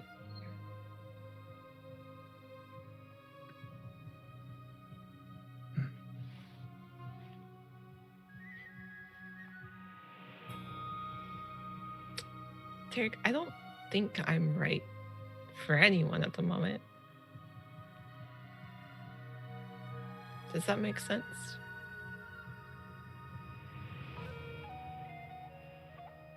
Yes.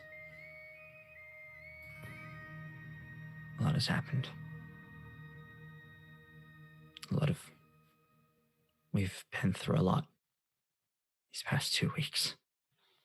It's not Think just about it. that.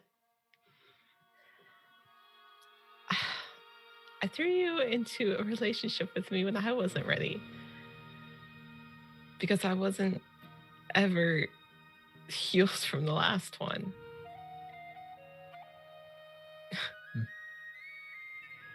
I'm sorry for that.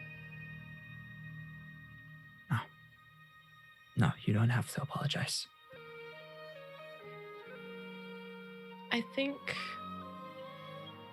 I need to step away from this type of relationship for a little while.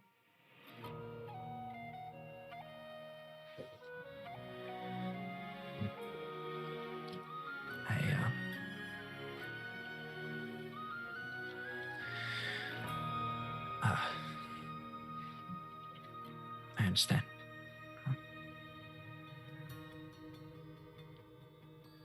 You are the only person I've ever truly opened up to. One person I've felt like I can share everything with.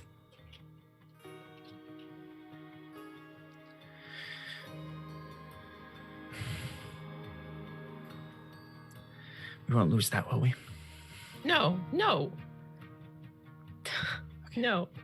I'm still here for you to talk to. No, our friendship doesn't change.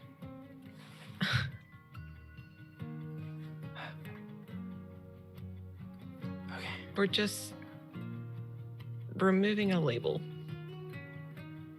Right. Kind of, there's a moment you can tell where his shoulders kind of relax a little, as if that I'm not leaving. That answer was here. kind of what he was looking for. I'm not leaving you here. I'm not giving you not somebody to talk to. But I need this label to be removed for a while. Of course, I'm not going to take away your consent to talk to me. Right. I just, as long as you're okay with being a shoulder for me to lean on sometimes. Sometimes I forget how much I'm carrying. And I don't My want to fall. shoulders may not be as broad as yours, but I can still take on some.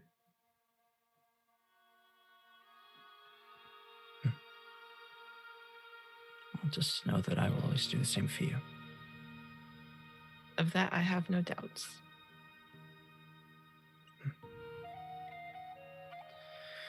Do you need to talk now? Now that that's out of the way, which was the hard part for me. Yes.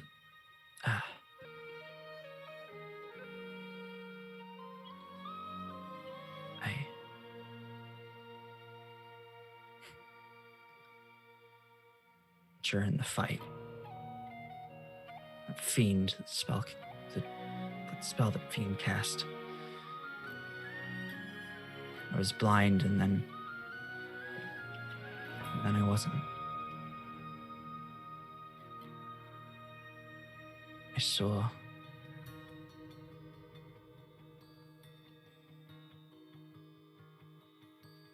don't know what I saw, but part of me feels like I do. I saw home. But not our home. No. I kind of get Somewhere it. else.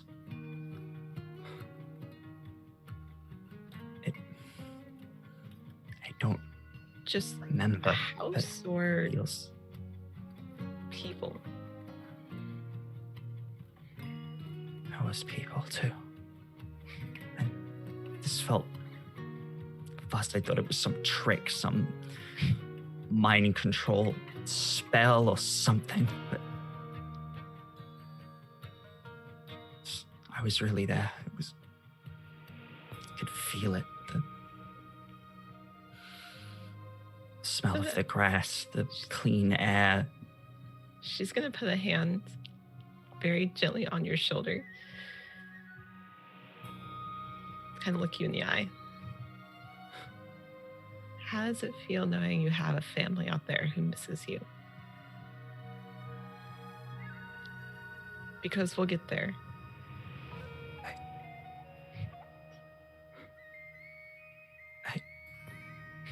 I didn't think I had a family. Well, I didn't know. hey.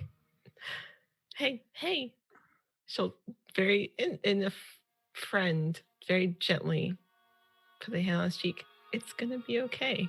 He'll place his hand on yours. It's going to be okay. And So, you know they're out there now, right?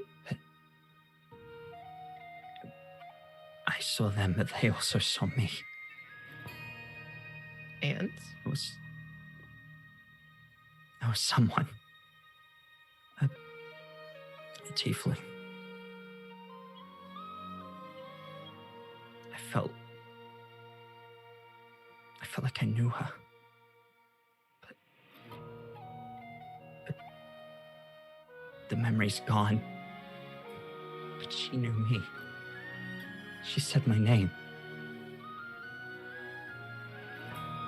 And then she turned and ran back towards the house, calling out for parents, saying, Tarek is home. I don't know what it all means. sounds like you have people who love and miss you and a new goal to work towards. And I'm sure you'll be able to talk to Odin all about it too. And you need to talk to me. You still have that. There are spells. There are spells I can use. I know. I might. Remembering that he's also done this to her where he used a spell on her. Yeah. I know. There. In the meantime, talk to Odin. He and I have a lot to talk about. I know. Which is why I probably shouldn't keep you any longer. Okay. She'll Right. remove her hands from his. You got this. Right. I hope so. She'll kind of look back to see if they're staying in line of sight, having heard Fiend yell, "Line of sight!" As you see Fiend just walking into the throne room of Odin, be like, and another thing I gotta talk to you about. And another thing. All right. Yeah, Farrell's like running quickly over to her bards to keep them now in line, letting Tarek kind of have the moment to stand alone, thinking about it. Cool. That was all I wanted. Okay. So with that going on, who's going to be the next one to go talk to Fiends. Yeah. Okay. Mr. We can Fiend, say that conversation took place while Sir Strange was. Yeah, it was a meanwhile thing. Where Yeah. oh, this is happening. This is happening. Fiend is over there in the corner practicing the Macarena. He walks into the throne room with, like, praise the land that has heroes. I say pity the ones who need them, and shuts the door behind him. Walks right up to Odin's throne, respectfully. Yeah, I And was gonna say, like, how are you coming at? takes a knee. You may rise, valiant shadow warrior. Uses his cane to stand up. My lord, this is with zero context of what happened with Sir Strange. Been in the plan for 2 weeks. If I could make a request of you. A request? Go on. You've definitely earned it. I want Sir Strange to join our party forever. Forever meaning until he decides to leave. I see. And what, pray tell, brings on this renowned friendship closeness that you so desire? Well, when you kill a god, little g, together, it brings a sense of security, as it did with the Prince of Frost and the rest of the Frostbreakers.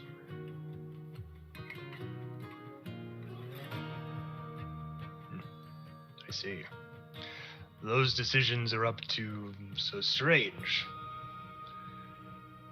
I cannot decree him to come or go. He has earned his freedom within these palace walls. But Oh. I can... Mr. Fiend confused, like, oh shit, I thought he was saying that he was dead and he belonged to Asgard. There is that. But I have a feeling he may stick around for a little while longer. Well, fantastic. If Mr. Fiend reaches out his fist. But I cannot let this be the request you ask of me. I have a gift for you as well, Mr. Fiend. Mr. Fiend, like, his smile, knowing that he already has what he wants, kind of drifts away like, oh shit. Hopefully it's not emotional. Thank you? For your aid in defeating the Frost Maiden, I grant you this. Heimdall has debriefed me on a mate gurney things that you have all been getting up to.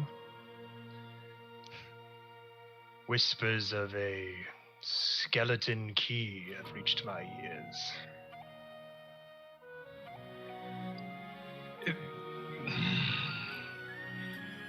Yes, they're family, if you will.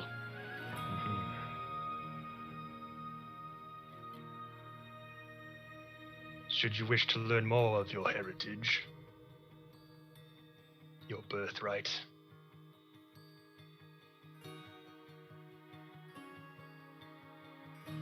Yes? my men are to accompany the Shard of the Frost Maiden to her prison later this evening. It would do you well to accompany them. Of course, my lord. A skiff will be at your lake house within the fortnight. Thank you. Anything else? No. I don't know what Tarek saw when I attempted to claim victory easily. It is not a spell I can control. But he seems mentally wrapped up in it. I believe this has to do with the lack of memories he has of a time beyond his adventuring career. He is a fractured vessel, that is for sure. If you have the ability to send him home, maybe you can make him a little more whole, and that will serve you all the better. But I do not pretend to know what is best for you, my lord. That is correct. Fiend takes a deep bow with his cane out, and then, so with that, thank you very much for your boons. You are welcome, Shadow Warrior. Walk proud, head held high. You almost got him. The tune is still out of my reach for now. He clicks his staff and then begins to walk away. Okay. As you open those doors once again, see Fiend emerge from the courtroom. That was fast. A lot faster than I thought it was going to be, Fiend. Some say that actions speak louder than words. One may believe that somebody else's actions have already spoken for me. Oh. Sir Strange. As this is happening, I'm gonna have Sir Strange just wander off to the last place they were before they were taken from Asgard. Fancy meeting you here. You're walking down to the garden courtyard outside. Yeah, The rosewood tree. I'm sad as hell. I'm sad as hell. Mr. Fiend walks out there and goes, yeah, so anyway, where did Sir Strange go? Farrell's just gonna point. Told him to wait. All right. Yeah, Odin said he had a skiff waiting for you at the front entrance. So until you reach out there, that's just where that's waiting for you. Just see Strange Terminator running. Just let's go Titan running. to my tree. Oh, I Farrell's was just gonna point in the direction of the garden. The Griffin, I hate it here. My allergies are in full swing, but I suppose I'll go there and see if I can't drag him back to the skiff. Okay. Did anyone else go with him to the garden outside? I was about to say, I've technically been there, and I have things I have been doing while people are in court, but we can go later into that if you want. Let's do that. Let's do that now, actually, and then we'll get over to Tarek. She's just been sending messages back to Hoknuk and Raza and the kids, basically updating them. It's nothing crazy, but that's probably what, if anybody walks into the garden, she's laying in the grass, making grass angels, still kind of staring up. Yes, I know it's been a long time. I only have so many words. I said I'm sorry. And it's just her kind of 25 wording it at a time. And she's like, fuck it. I'm going to spend all my spell slots, baby. And so she's kind of just like running. Yeah, I only have this many minutes. It's not after 9 here. And she just kind of goes, I'm fine. I told you I would be fine, that I would message you when it has been several years. Yes, I do know that. Yeah, I do. How are the kids?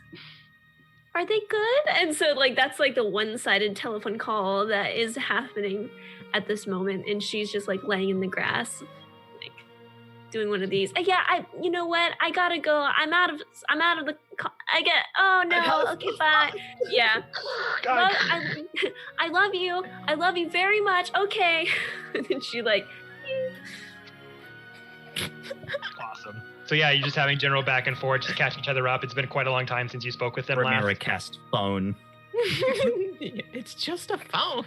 Cricket Mobile. Ramira phone home. Enter Strange as you kind of follow your way to Ramira. You just kind of hear her speaking this one-sided conversation down by the grass. But after that, Tarek. I was gonna say it was Tarek and Farrell left. Mm-hmm.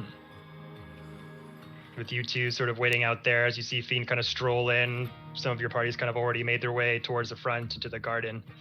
Who's going in next?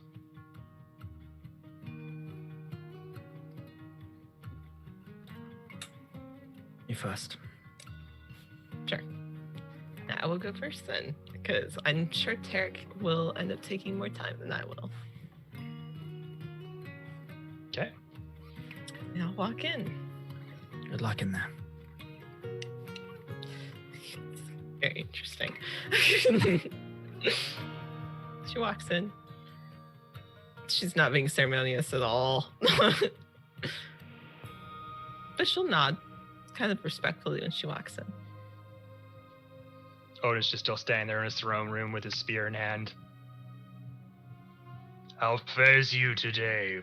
Feral, is it? Lilith? I'm getting kind of confused as to what I should be calling you. Either one works, but Feral's what the masses call me, I think. Fair enough.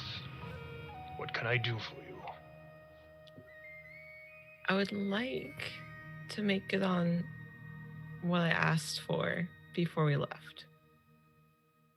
I would like to speak to a shaman or a holy person capable of seeing or letting me see into the ethereal plane.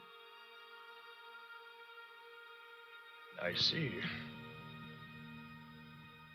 That arrangement can definitely be possible. Pray tell, what is it you are looking for, I might add?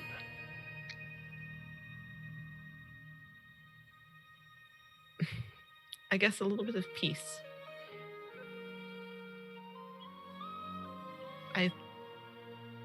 I lost my sister who was very dear to me, and in a strange event, she seemed to have come to me from the ethereal plane and has not passed on. Horrid business that is, not being able to rest. I've had a lot of experience with that lately. Come here tomorrow. I shall organize a few of our prized mages from the spire behind the castle. They will conduct you in a ritual. Should it succeed, you will have your access.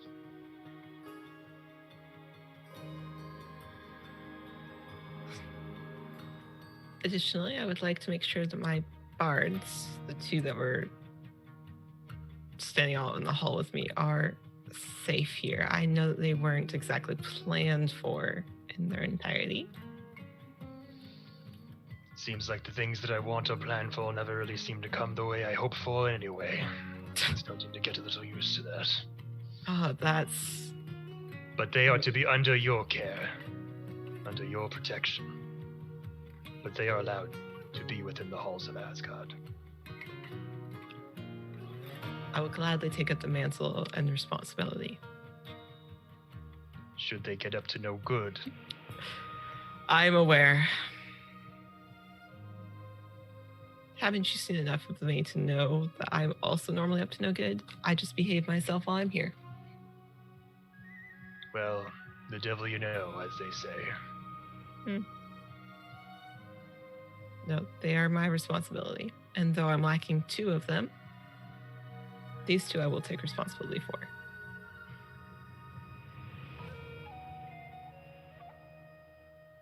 Anything else? No. Thank you.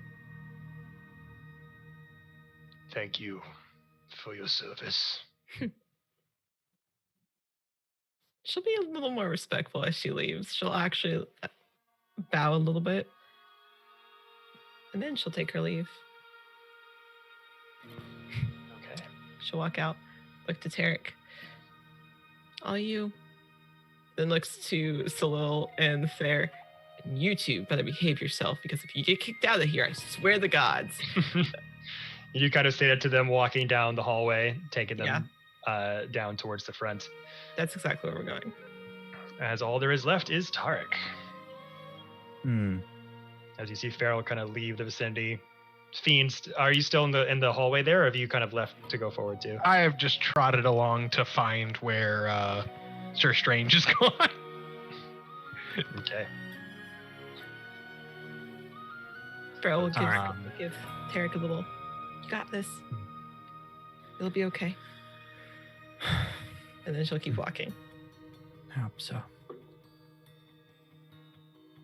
And Tarek's gonna kind of de-summon Mjolnir and kind of send it off to wherever it goes when it's not in my hand. Throw it away. No. He'll just use, he'll just use like his innate warlock ability, just make it disappear into pocket plane. And he will make his way in. Okay. Let's open the doors. Odin's still sitting there on his throne room on yon high. Empty courtyard. Staring at you. What's the look he's currently giving me? If I read his face, what's he? What vibe do I get from him? He's happy that his city is in good spirits and that this festival is taking place. He looks a little bit weary just from the constant people coming in at this point. He also can kind of like be a bit more comfortable around you and be more of his truer self. Yeah. Tarek takes the long walk from one end of the courtyard to the other, not breaking eye contact the whole time as he walks, and will kind of make his way up the first kind of couple of steps and then just stand facing him. Wielder of Molnir, how fares you today?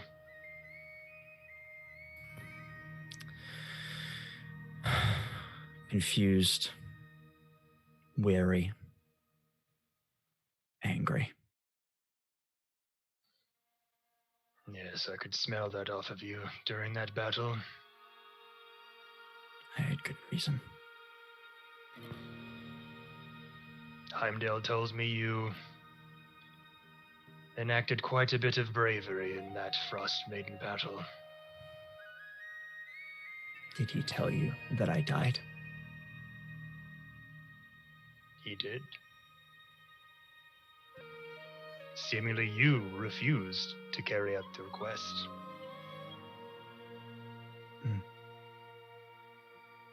The fates are not yet done with you, my boy.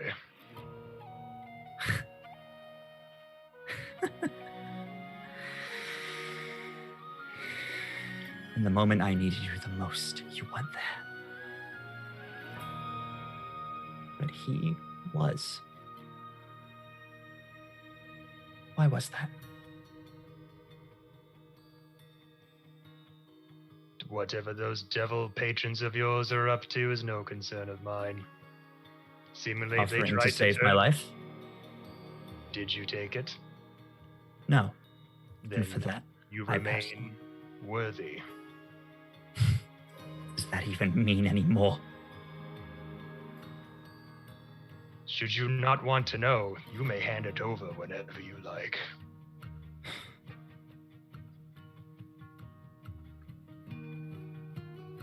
Maybe I should pass on the mantle to your Luxodon friend. He won the battle after all.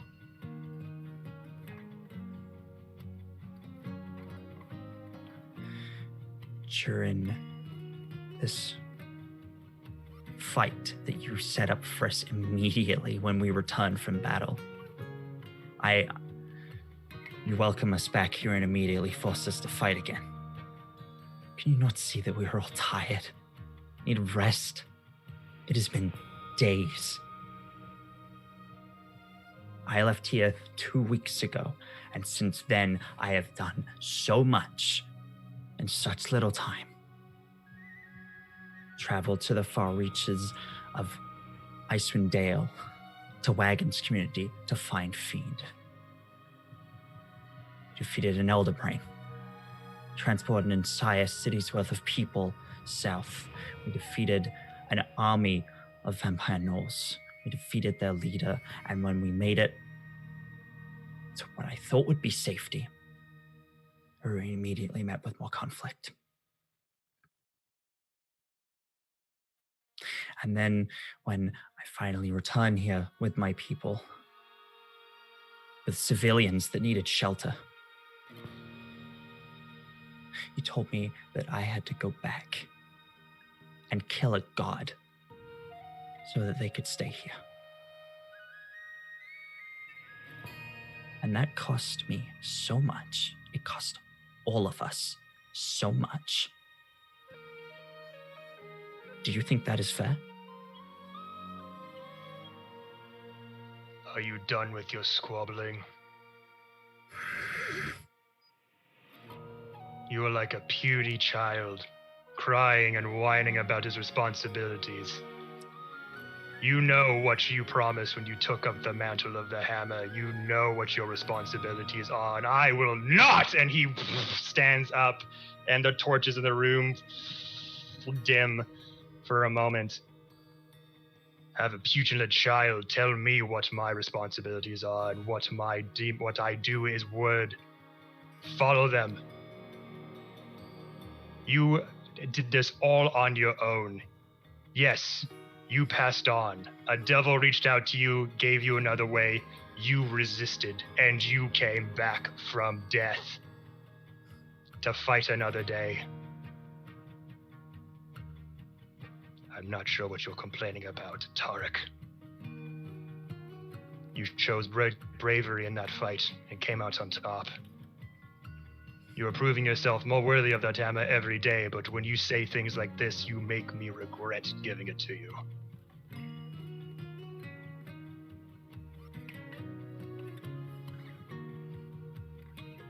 What defines what makes me worthy? Is it what the hammer believes to be worthy? What does it consider worthiness? Is it your own decree? Or is it what it individually believes? The hammer is its own entity. It chooses the wearer.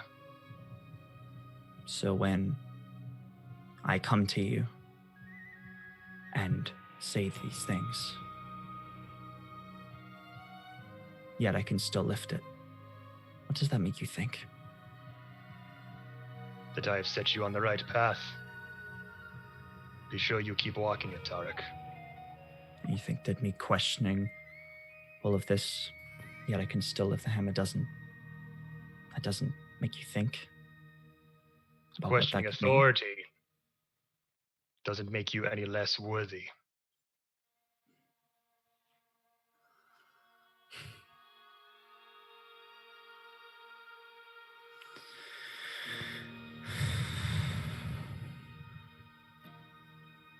What is it that you would have of me, boy?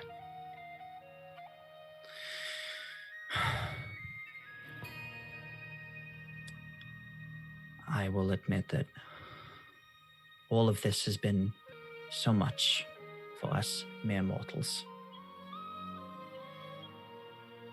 I thank you for giving us a place to rest. That I am very grateful for.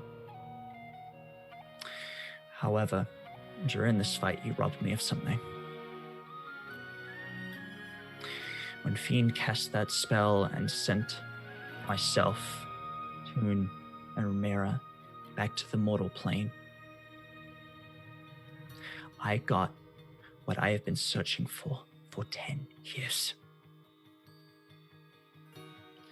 His spell sent me home. And I realized that I have a family. I did not know this because my memories were taken.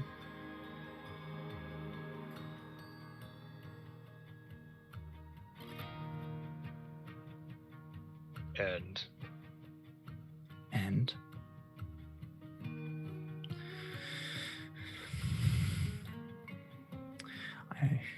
you may think that I make rash decisions, but I'm not going to make the rash decision to leave here now, go to Heimdall, and request that he send me there immediately.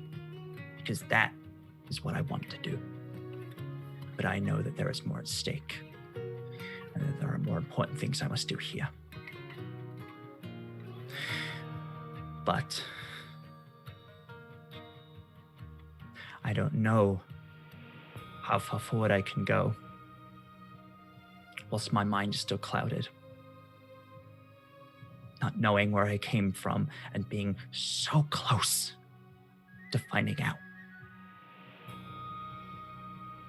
I would like you to help me set that right.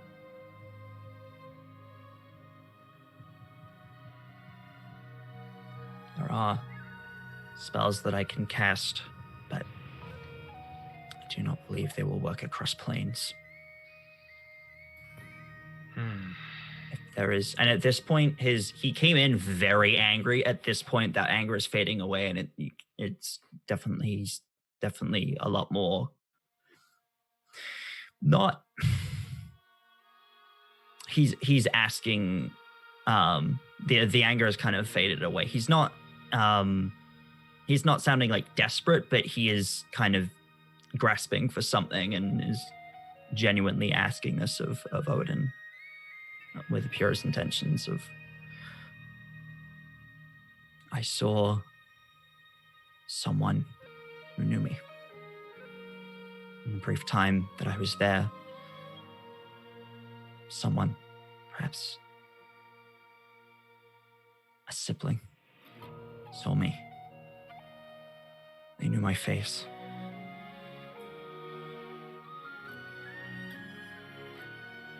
I wish to converse with them. If you will grant me this, and if you will do so, all of this will go away. We will stand even, and I will not question your authority for now. He reaches over and puts a hand up, his arm up like this. A massive raven just kind of starts to emanate from the air, kind of taking ash and black smoke. This massive raven, or this immense, huge, big raven comes out over here.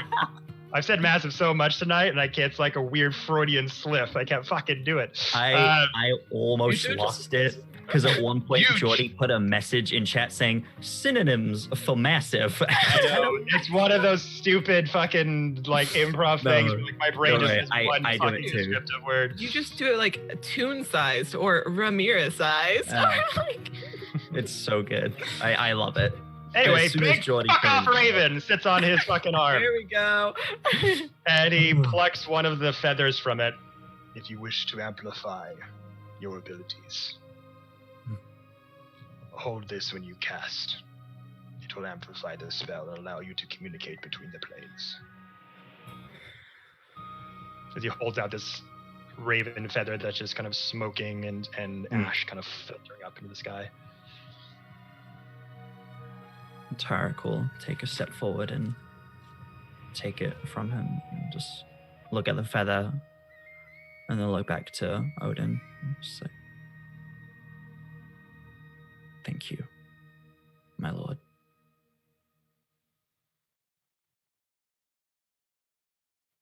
Addressing him that way the first time since he stepped in the room.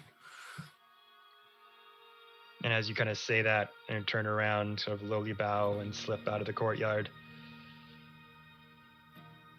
just silence. Tarek will kind of, bow as he goes to leave and will step back outside. Okay. So after this, some time kind of passes. Well, unless you had some business you wanted to wrap up in the garden or the courtyard, I'll assume that you're all kind of amassed out front of the front where that skiff is awaiting you. Yes, Ramir Saf. has something. I think I would, what is that called? Like, concede my time to Strange if they walked in their own personal garden and Ramirez just like let herself in.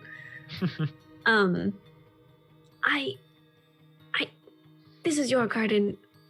I can definitely move. Clarify, you're talking to Strange, right? Right, because you said you went into the garden. Yeah. Yeah, because she's like having her call and then she's like, okay, gotta go. Minutes are running out. Bye. And then I would assume that's about when you'd come in, so. No, just nothing. Go right on. I don't mean to interrupt. Hey, you have people to talk to. So Strange is gonna like. They're so tired. Sit with me. Yeah, yeah. And the tension still in their shoulders. They sit beside her. You know, sometimes when I look at you, I feel like I'm looking at a mirror.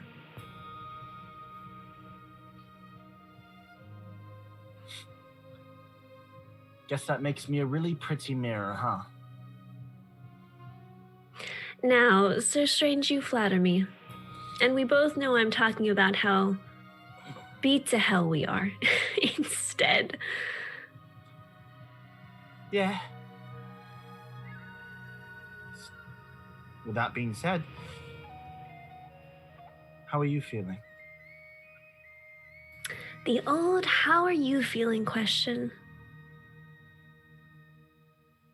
It's genuine, I promise.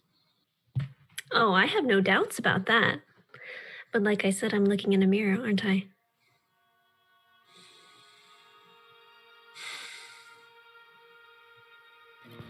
Yeah. I suppose so. She grabs the bow on her finger and pulls it, and then matter-of-factly puts it in your hand. Well, now that I'm cursed, by a devil lord, I think I've just been thinking about everything for so long that I've put off thinking about, and I'm having a change of heart about how I want to live my life. Sir Strange removes the knot from their finger. Is that so? I think I've always lived my life trying not to be forgotten and wishing and begging people to remember me or simply not to forget me. And I think now I just want to be remembered. And I know that sounds like the same thing, and I've been thinking about that a lot too and what that looks like.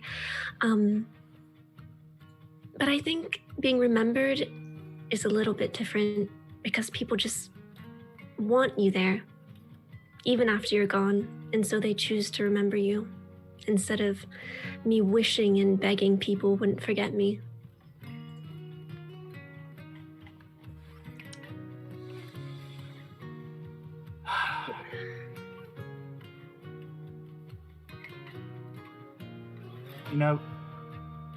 I don't know what it's like to be remembered. You see, throughout all my life, how many years has it been now? 100? 200 years, maybe? I lost count, honestly. I've been around so many people. Went on journeys, saved the day, at least in our own way. Did as an adventurer should. I'm always remembering them. So, I think the disconnect is, I don't know what it's like to be remembered because I'm usually not the one being remembered to begin with. No one really stays too long anyway, and those who do linger around, well, they just grow old and die. So I think that's the impasse we're at right now. And I want to understand. But I also understand my place. And I think if we're looking at mirrors, that means you and I, pardon my comment, don't like bullshit. So I'm not going to sit here and bullshit to you that about remembering. But I'm not trying to flatter you. You, as who you are, regardless of what form you are in, I don't think I could ever forget you. And it's not because, Fiend's punch just really knocked the air out. I was gonna say, being punched in the face will do that to you. Yeah, it's okay. It's a common thing for me. But the point is, it's not because any idea of you, and I don't think you have, but just want to reflect just in case, was a matter of begging or wanting to be remembered. I would have remembered you either way. In fact, I think one of the first conversations we had was you being, and with my name, incredibly strange. Now, I don't think I could ever forget you. Nor do I want to.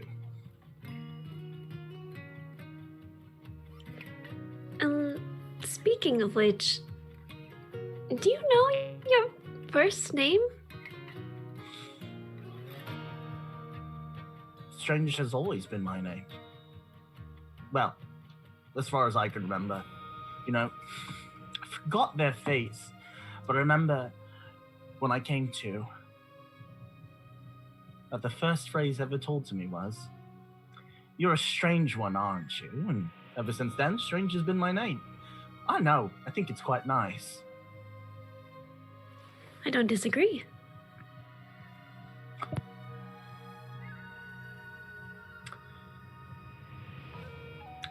Where did your name come from? Oh, wow. Yeah, just going right back at it. Going back and forth now. I don't know if I like looking at this mirror any longer. I'll be honest with you. You know what? That's absolutely fine and valid. Ramira is a given name by she's kind of like a cool aunt. She kind of raised me initially. That's cool. Don't know what an aunt's like. I had, like, from what I remember, a mom and a dad. Parents overrated. Well, you know. I'm trying to connect, but my mom died at an early age. My father wasn't that pleasant either, so I guess that explains why I've been adventuring for so long. But you know, it would have been really nice to have a cool aunt, like a sassy wine aunt or something. That's, you know, she described herself much like that. She owned a business called Sage's Haven, and took me right in. She was something, and I only spent so much time with her, but she told me that Ramira, the name, would protect me, because not many people like changeling names, and it gets a bit messy from there.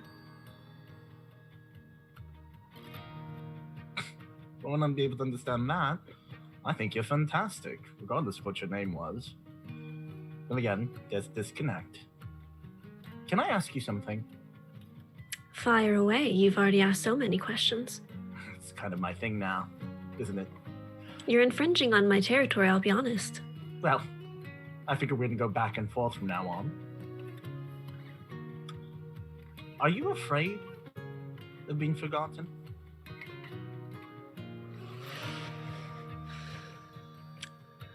I think maybe. Perhaps I'm afraid of being forgotten, but I think I would like to be remembered for once. And I think that's partially why I'm afraid. Because despite having a papa, he's not my real papa. And he might as well be. It's very complicated, but my first memories are basically me alone. And so I'd like maybe to not end that way. And I think being remembered past the point of being alive is kind of a nice way of not being alone ever again. That's a valid fear. Never thought of it that way. Thank you for your insight. Wow. Sir Shane just pauses for a moment and contemplates things.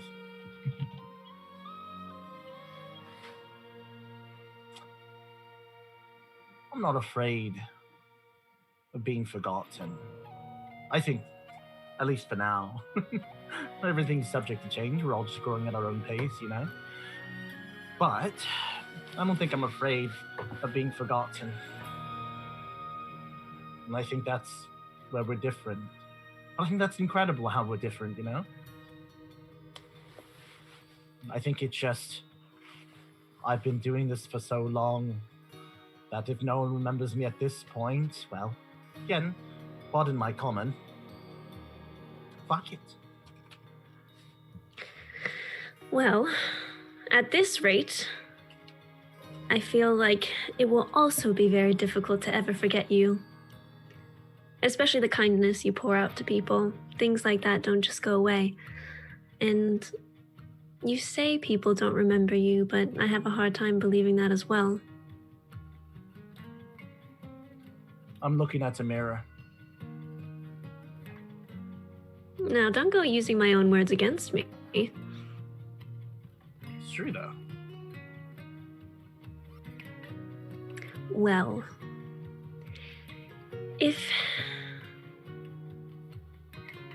well, I'm out of words at this point. I see you seeing me, and I appreciate everything. And I'm not going to make you talk about your feelings, but you seem very spent.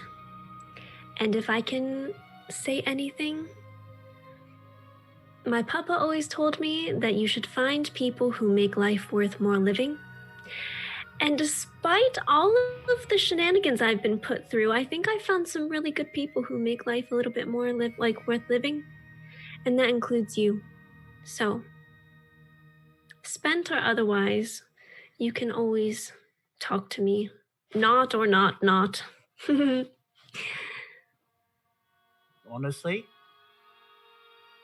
I've been trying to deny this for a while.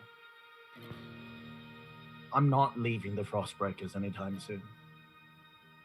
I don't think I can go at this point. My apologies. Not your fault. Maybe your fault. It doesn't matter if we're talking about our problems or emotions. I don't mind just sitting in silence with you at all. I find it quite comforting. But I won't boost your ego no more. Cuillin just looks around.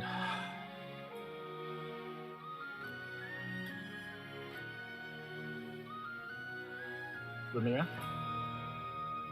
Strange. Thank you. Don't mention it. I won't. All right, let's go. They're probably waiting for us. Yeah. I'm just like, where's the fuck's Fiend? I can't lift you in all that armor. She's gonna try to if you're sitting on the ground with her or otherwise, you'll have to lift me up. That armor's too heavy. Mr. Strange gets up. I'm old and crickety now.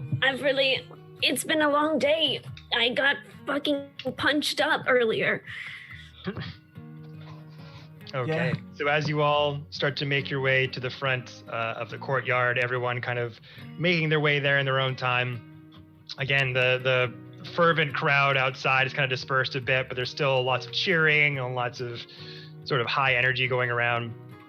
And you see this very long, sort of motorized floating skiff kind of waiting out for your arrival. And it's kind of like this long kind of boat skiff that has a few fins kind of going off the back and this kind of jet engine ricocheting some sort of chaotic arcane energy off behind it, with a guard with a spear on one hand with golden armor all around him and a driver kind of holding down near the front with a steering wheel and some pedals.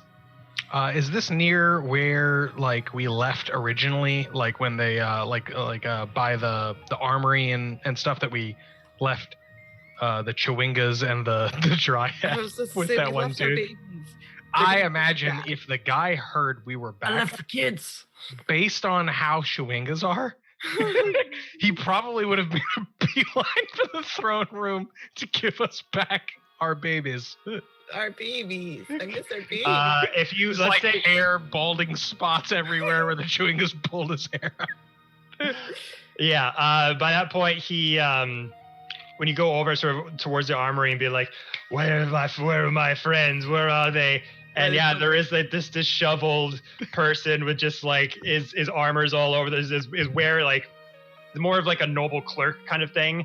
Doesn't have armor, just has like sort of decorative robes that there aren't messed up. He doesn't have bald spots or anything, but he's just kind of there at the front entrance to this place. And you go up and you're like, oh, my chewingas and stuff already. He's like, they're waiting for you in your residence. Thank you, and just like runs the other way. God, I hope doesn't want to deal with it. Just super exasperated. I really hope they left food for them.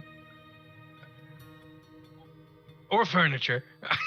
Fiend climbs on the have to skiff. replace the furniture as Isn't soon as that we the get same there. thing for them? I don't want to have to replace it as soon as we get there. I'm beginning to think this is how I'm going to dispose of bodies. That's actually not a bad idea. Jesus. Are you going to sit there and tell me that we're But wrong? you all get onto this. Mhm. You all get onto the skiff then? Yeah. Yes, sir. Yeah. Okay. So getting on the skiff, the person directs you, kind of rockets with the arcane energy off the back, kind of goes off of the sort of front platform of the courtyard and goes near sort of where that rainbow bridge kind of starts to jettison out, and there's some cliffside drops around there. It kind of goes out hovering against the ground, waiting for people to kind of get out of the way. And just goes off the edge as you all hang on to railings, ducks down like 30, 50, 60, 80 feet. And as soon as it hits the water, it skims out and starts to go along the bank shore of the riverbed that's kind of all at the front of this continent. And sort of rides it out through the different mountainous terrain and grasslands, kind of gets more into the wildlife side of Asgard, sort of petering out from the city itself. And after a few minutes, kind of going through different peaks and valleys, kind of come through a few different, like this forest region area, and it opens up to this lake that's kind of just this huge circle amongst this very nice sort of trees and greenery all around you. And as the skiff's kind of going along the water side, this location kind of opens up to you, and you see this really immense and big log cabin sort of thing that's built like 6 stories high and has this lakeside dock kind of coming out from it. And the woodwork is really nice. It looks really, really pristine. Big, huge floor-to-ceiling windows all around. Has multiple decks kind of strewn around above it. The skiff kind of comes to a halt as it gets to the dock. And if you look to the right of roll 20, Ooh. Roll 20. just gonna open it up here. Where is it? Show me. I must see. Oh, yes. Kinda looks like a. Anyways. What? Shut up, Jared. Oh, so pretty. Huh. Yeah. That's dope. So as the skiff kind of slides down next to the dock and just, welcome to your new home, everybody, and just singles it out to you. Used to be a lakeside home belonging to Thor, hence the hammer-like region. As you notice that the design of the cottage kind of from the top down kind of resembles A hammer. Mjolnir. This are you sure that this is the right residency? This looks very nice. Odin himself directed us to take you here. It is yours. Fiend kind of nudges Farrell on the side for that. What? You wanna go? We already have the key. That's true. So as you kind of run up from the dockside and go into the house, the layout inside is very much the same for each floor. So they each have this sort of bed for each participant and kind of your own little makeshift living room. Each level has its own deck that's about this long over looking the water. Enough room for a makeshift garden on the side here to the right. And your own little skiff that's kind of off to the side over here as well to get around Asgard. Nice. You guys, we're 27 episodes and we just now got a keep. Well, home sweet home, I guess. The last one was overthrown by Oblexes and Elder Plane. I hate that. Can we do it? I'm going to do an intensive sweep later for Oblexes. I doubt they're here, but I'm kind of wary now. And as you start to get closer to sort of coming off of the dock and coming up along the side, you're kind of looking all around the compound. And then all of a sudden, Fiend, you hear a very familiar sound emanating from inside. The baby. The baby. My small children. Darts for the door. As you open the door, you see Hathawin kind of sitting up on one of the dining room tables, just eating some vegetables on her side. As you see the Chewingas just running in circles and like gnawing on like the legs of chairs and tables and things, just running all over the place, knocking things down over, having the Chewingazoomies. The Chewingazoomies. Honey, I'm home. Fiend! Oh, you're all back! And the Hathawin just kind of sits up and sees you all one by one, kind of coming inside. And the Chewingas, and they just like run over to you, stop whatever they're doing, and kind of start jumping on your legs and kind of coming up and just like swirling all around you. I love them. This is good. Hathawin, it's a wonderful experience to see you again. Do you care for the land that we're on? What do you mean, do I care for it? He pulls out a magic pear and a magic apple and goes, we have gardening to do. Oh, yeah, I'm down for that. That sounds awesome. And she just kind of falls down onto the ground, waddles over to you. I can get started. Fantastic. Toon, you are a fantastic gardener the last time I checked. I have a green thumb of sorts. Would you be interested in helping us make sure these trees grow for Hathawin? Most certainly. And Toon turns to Strange. Come, I think you could learn a lesson in this regard.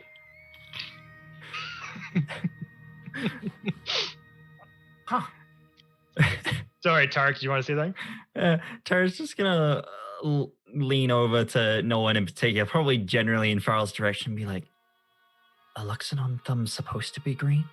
No, it's an expert. You Underneath know the how fur, you know how we can make things sprout and grow really well. From our thumbs? No, not What? Not from our thumbs. Like, you know, the ability that me and Toon have, we can make things sprout. Yes. He does that through his thumb? Is that? You know, yes. Yes, for Strange. Strange custom. I have a great many powers, Tarek. I summon Mjolnir to me. As Tark has it down on the table, it's No, like the it's not summoned currently. Captain America thing. It was like, But it seems I still do not possess that one. Ha! Yes, I Strange. need you to walk out of the house. To Strange responding to Toon's sort of backhanded comment. Tough talk from someone within gardening range.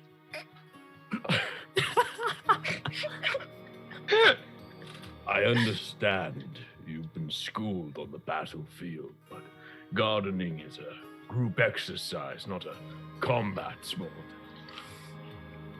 It could be if you really want to make it a competition, Toon. I have had more than enough combat for 1-2 weeks at least.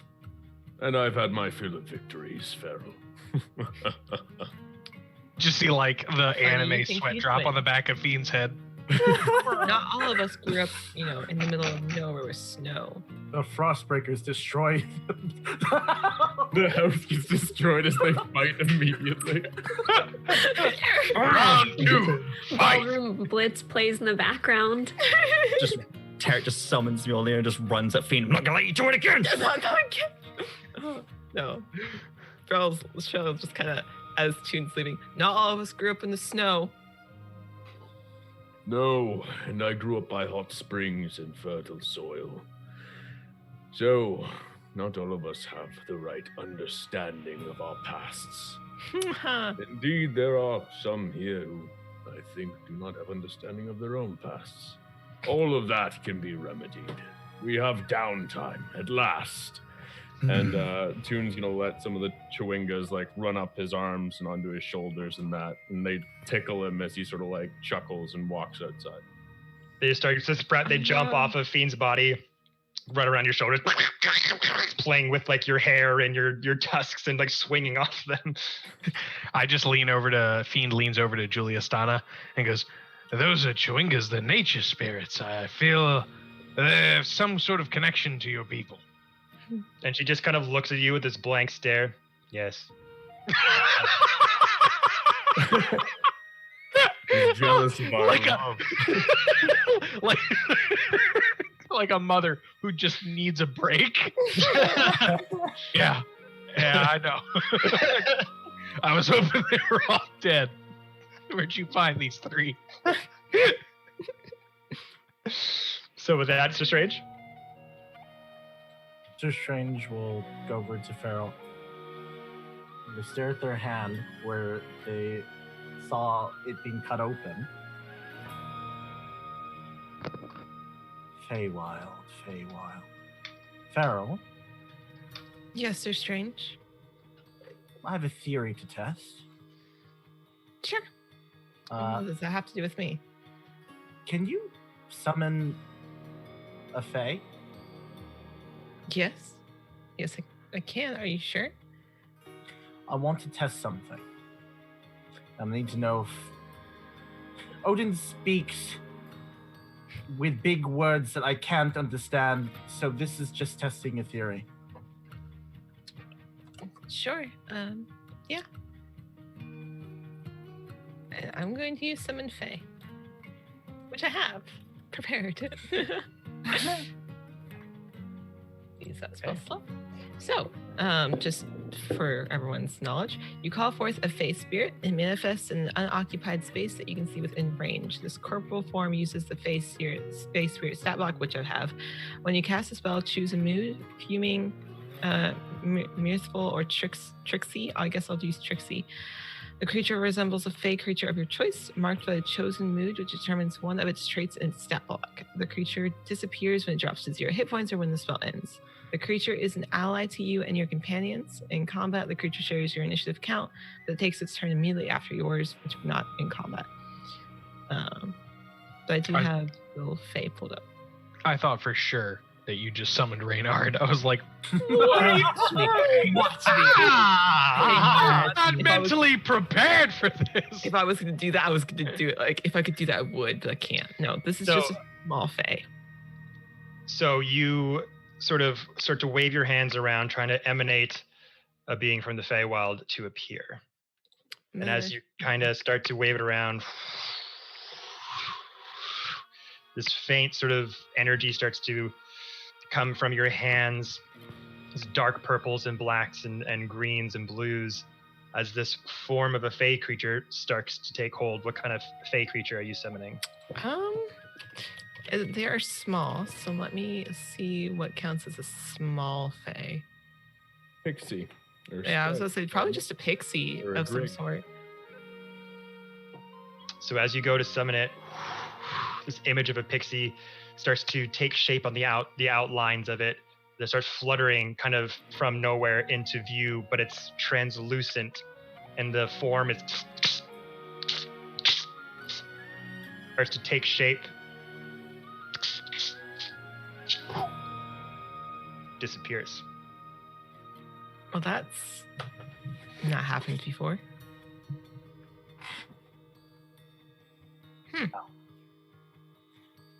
I'm sorry, Sir Strange. I don't know what the problem is.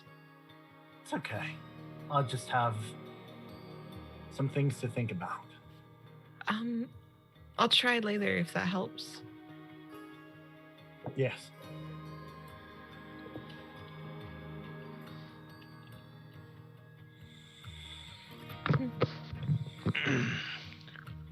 Well, I suppose we should do this in the most childish format. Are you going to call the biggest room?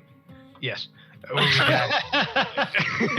Where we dash to find rooms as Fiend dimension doors into the largest room. Of course. Watching you just dimension door. It opens the nearest door and it just leads into the biggest room as he drops his stuff down. So the biggest room per se would probably be the top sort of penthouse suite, as it has its deck kind of is entwined with the room and gives it a bit larger pathway along the top. There we go. Click. Childish. Did you expect anything less? No, not at all. Exactly.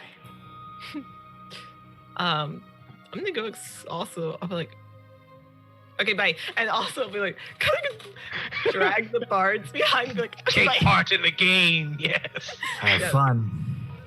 Girl's just like, okay, bye. It drags the bards behind her, and she goes and finds a room because she's going to keep them in her floor because she doesn't trust them anywhere else.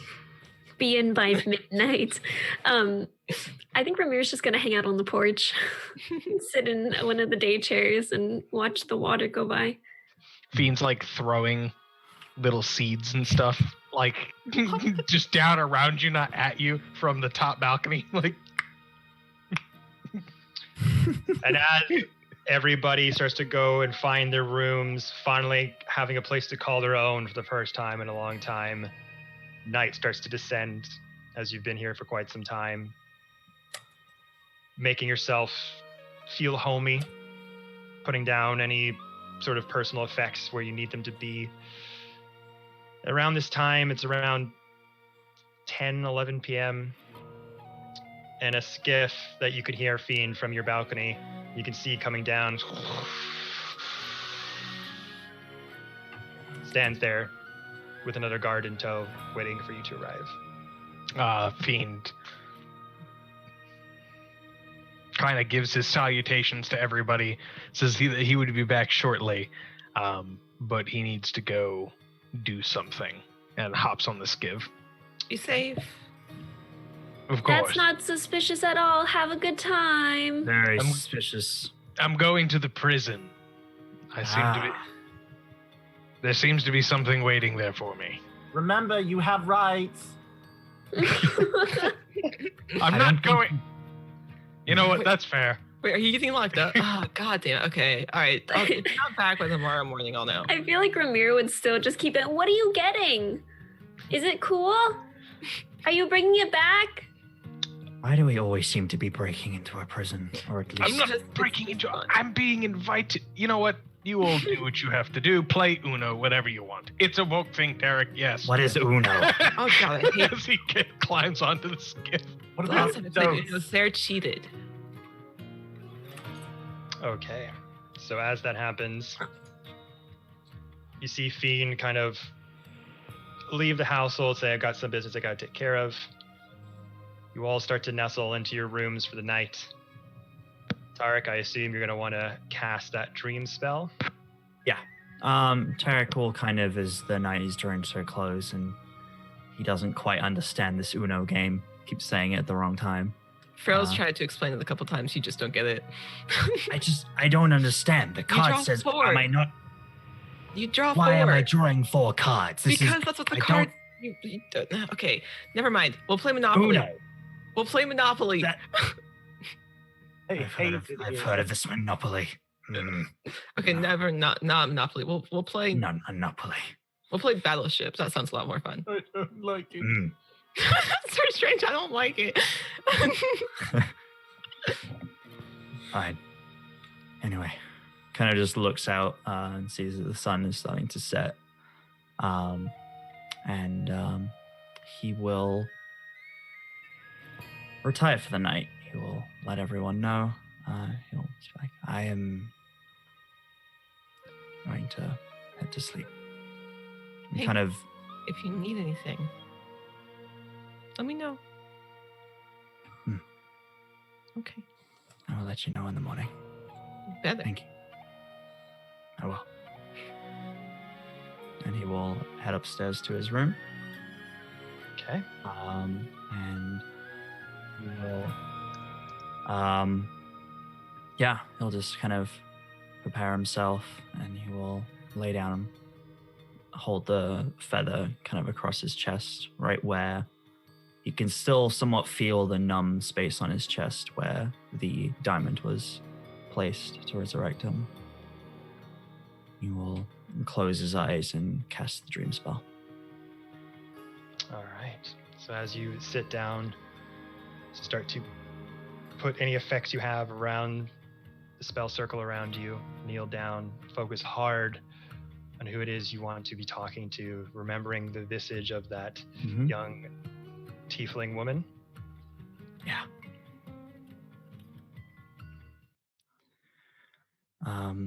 He'll kind of think of the space in which he met this individual.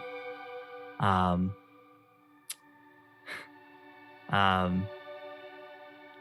of the remembering the space that he saw. It was only kind of almost like a 180-degree angle as he was seeing it through this portal. But he'll kind of, the space behind him will just kind of be dark for now, but in front of him is this familiar sight from what he saw when he was transported to the material plane. And he thinks about the individual that he saw, and he summons them to the dream spell. And as this spell takes place, that same familiar feeling comes rushing towards you that you've known all so long, as you kind of set up this lobby, this conduit between you and anyone else who is able to accept. And as you close your eyes, your visage kind of appears in this big sort of in-between area, let's say. It's a bit dark at first, a little bit of mist, and as you're kind of walking forward, the environment around you starts to take shape in the chosen sort of environment that you would prefer. And all of a sudden, grass starts to plop up all around you. Those maze hedges that you remember seeing in that portal kind of appears all around. That road emanates in front of you, and that entire location starts to sprout out all around you within your dream. And you're just kind of looking around. It's no one around. It's pretty silent, eerily so. As you see birds kind of flying by, but no sound comes. Yeah. You're just looking around for this person who you have no connection to. You don't know who this person is. You just felt something. Mm-hmm. And as you look around, you sort of go up that road where that kind of giant cul-de-sac bird bath was. You see that massive, huge, immense mansion in front of you. And then a door opens.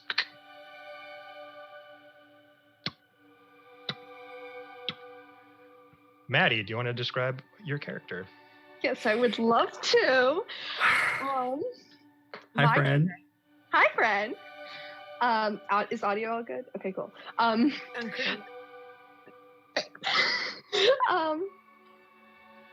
Out of this door, you see a purple tiefling with these kind of horns that go up and back, and she's wearing this kind of outfit that you would expect to see on an adventure. And her face, you know, she's obviously a girl, but her eyebrows and her eyes and her overall facial structure, it looks like Tarek. And she has long white hair, and she has a couple of these gold jewelry that looks a little out of place, but it seems like she's kind of wears them constantly. And she opens this door, and she sees Tarek, and she just goes, Tarek? And immediately runs to him and gives him the absolute biggest hug that she can. Yeah, he'll kind of have this moment where he's unsure how to react, but just as she just hugs him, it just feels so genuine and just non-threatening that he just can't help but just hug them really tightly back. I've been looking for you. Everywhere. I have to. This is gonna come as a shock. But my memory has been taken. This is gonna be hard for you to hear, but I don't know who you are. Can you tell me? I'm your sister, Derek. I'm your sister. My sister. What is your name? Nakari. Nakari. And as he says that name, it feels like it was always there. Like just that word that you can't remember. It's at the tip of your tongue, but you just can't remember it. And as he repeats it back, he doesn't even feel like she could be lying to him. It feels true. It's like, Kari.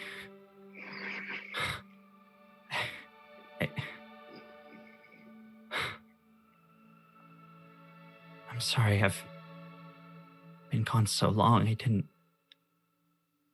know you existed. I didn't know where you went. You fell and you were gone, and I fell? In the woods. And she kind of like looks over to the woods that are kind of over in the distance. You were playing together, and you said everything was going to be all right, and you were going to protect me. And you just fell, and I tried to get mom and dad. It was just too late. They thought you were dead. I never believed you were dead for a second. They think I'm crazy. She's kind of rambling. Mom and Dad. They're still alive? Both of them? Of course. What are their names? Who are they? They're Jord's mom, and Zerlius' dad. Mom's a healer, no cleric or anything, but she knows how to help, and Dad's build things. He's an engineer of sorts, and she kind of points over at this gigantic, addition to this house that looks all metal and built. Yeah. Build things with you. This house looks like it used to be a nice country cottage, and then just has just a massive extension of metal on it. Just starts just bonk, yeah. Just completely out of place. I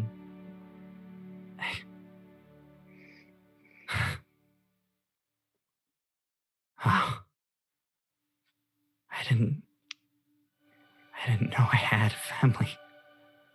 I mean, I didn't remember, but I tried reaching out, but never knew who to find until I saw you. I heard you calling out to Mom and Dad, and I knew. Where is this place? Where are we right now? It's home. Small village to the east of Neverwinter.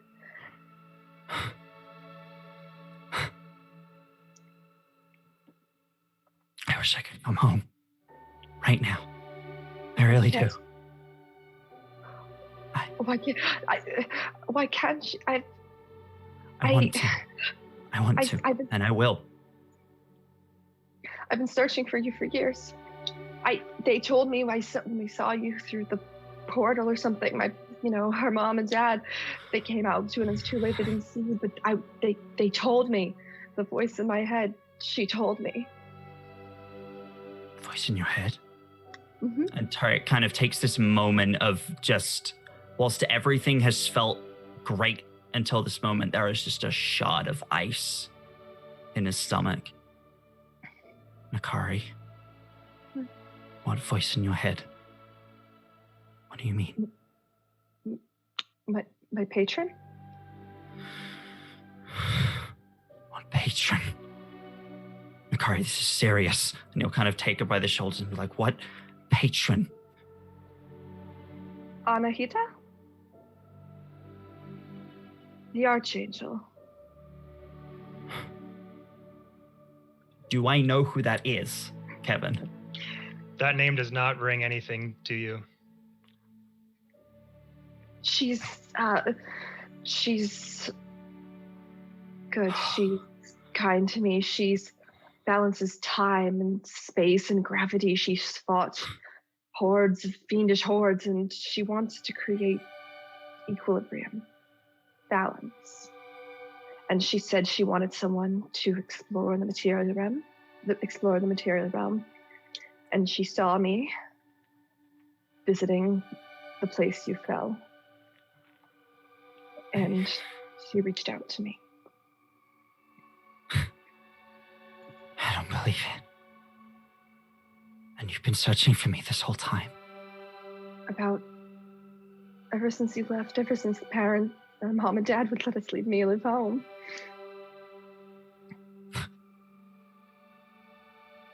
And you never gave up searching. Despite everything. Never. They wanted me to come home every once in a while to make sure I was okay. But I never stopped looking. That sounds like something a sister of mine would do.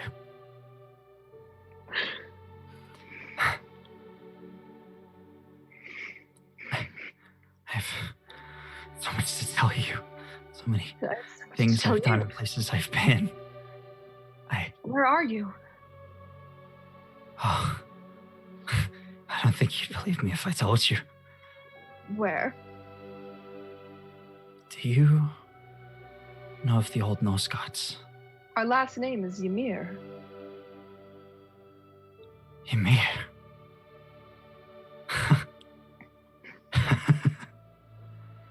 How fitting. That's... What? Ymir. like the first being in the Norse world. Created from the ice of Niflheim. When it met the heat of... Sorry. Yes. I've heard the story too many times from Odin himself. Odin? Yes. He is my patron. She didn't take a step back. She's like, I thought I was fucking cool. Odin? Yes. That's where I am now. You're on Asgard. Yes. You're not dead, are you? No.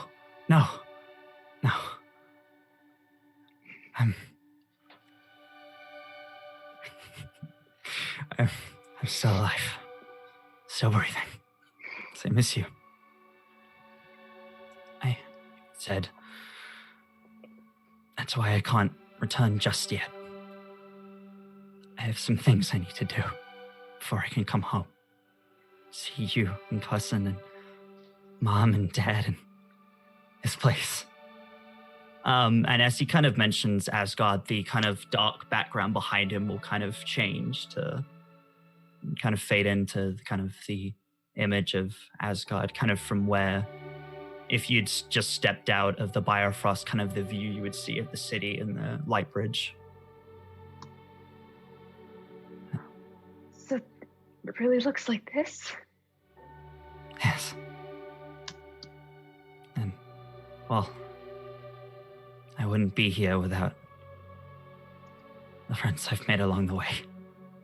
And kind of in that moment, kind of around them is kind of the image of everything else, the house and the image of Asgard kind of fades away, and all around them is this collage of scenes from their travels. In one image, you see Toon single-handedly fighting against the Frost Maiden, kind of floating and casting healing magic to himself whilst doing battle with this creature. See Strange holding Tarek as he's just woken up from when he was resurrected. See Ramira standing valiantly in front of Tarek and Fiend, healing magic glowing in her eyes and her mace over one shoulder, looking defiant. See Mr. Fiend in the caves beneath Wagons community, casting double disintegrate on all the enemies surrounding the Elder Brain. And then the last image is Farrell, looking vicious as ever. In one hand, flaming blade, and the other just pure flames, battling in the crevice between when we were traveling from Wagons community to when we were fighting the vampire gnolls, just slashing them down one after the other. And he kind of goes by one, introducing them all by name. And I wouldn't be here without all of them. Just know that I'm with good company. I will make sure I get back to you. And with that, Tarek and Nakari, you start to, after all of that explanation goes on, a couple hours pass by in your dream, you start to notice that the constructs around you are starting to break and kind of fall down. Our time is short. I wish I could tell you everything. There's so much more I have to tell you. I know. And I will. And he kind of, as the world is starting to break around them, he takes a tighter hold of her arms, just not wanting to let go. And she's just going to look at him, and she's going to also hold him tighter too. And she's going to be, I know you want to come home, but I'm strong as well. If you ever need me, you know how to contact me. And she pulls out this book that's kind of almost on her side. And it's, you can see that it's a book that she'll be able to write like messages into him, the magic book. I'm going to write you, and you have sending. I have sending. I'm strong. I can help you if you need. I'm this just will be the one last time you message hear away. from me, I promise. Won't be the last time for me. I will stay in contact via message. I don't know if I'll be able to contact you this way again. It's required help from Odin himself, but I will stay in contact. I will let you know when I'm coming home and I am safe. I'll let you know too. Look after Mom and Dad, even if they think you're crazy. If I can, I'll try and send help from here. Maybe that'll be enough to convince them. But you need to know there is more. And he kind of looks at the walls that's starting to crack around. So there's something important you must know, and this is very serious. There are beings that, now that we have had contact, may come for you, may try to hurt you. If you smell sulfur or the imagery of demons, take Mom and Dad and get somewhere safe. If you need to, contact me, and I might be able to call in a favor. I don't know. I won't make you promises I can't keep. But a promise I will tell you is that I will see you again. I will come and find you. I'll see you too, and I'm strong enough to take care of them. I can do it. And as like this image is literally closing around them, he'll just grip her one last time and say, I love you, Nakari. I love you too, Tarek. As you say that, you hug each other, and the spell, as it's breaking down, starts to separate your connection, and you see all of the environment around you starting to fall back into that formless shape. Your legs start to float up as you're both hanging on to each other's hands. And as your feet kind of float up, your hands just start to...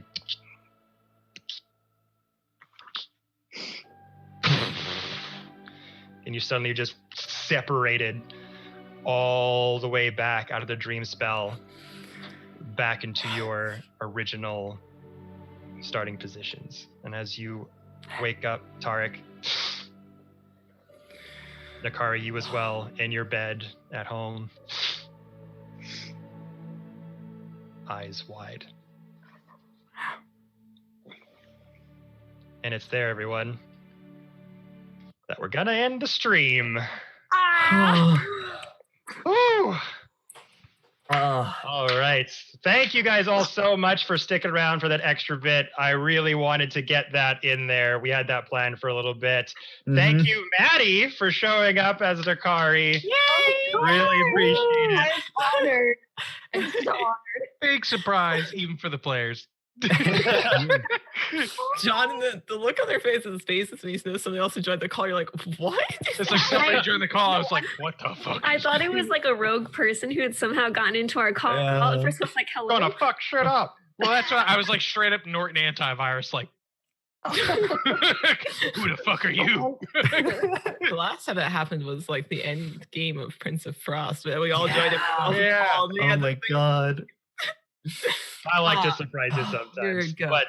But yeah, thank you guys all so much for sticking around. Thank you for the players for your infinite amount of patience as we did lots of role play and had to wrap up that beginning battle. I really do appreciate it. Thank you again, all of you, for being around for this year-long journey we've all been on. And thank you to everyone who watches these streams week in, week out. If you've been here from the start or you've just joined in recently, all 74 of you in the chat right now, we cannot thank you enough for witnessing this moment.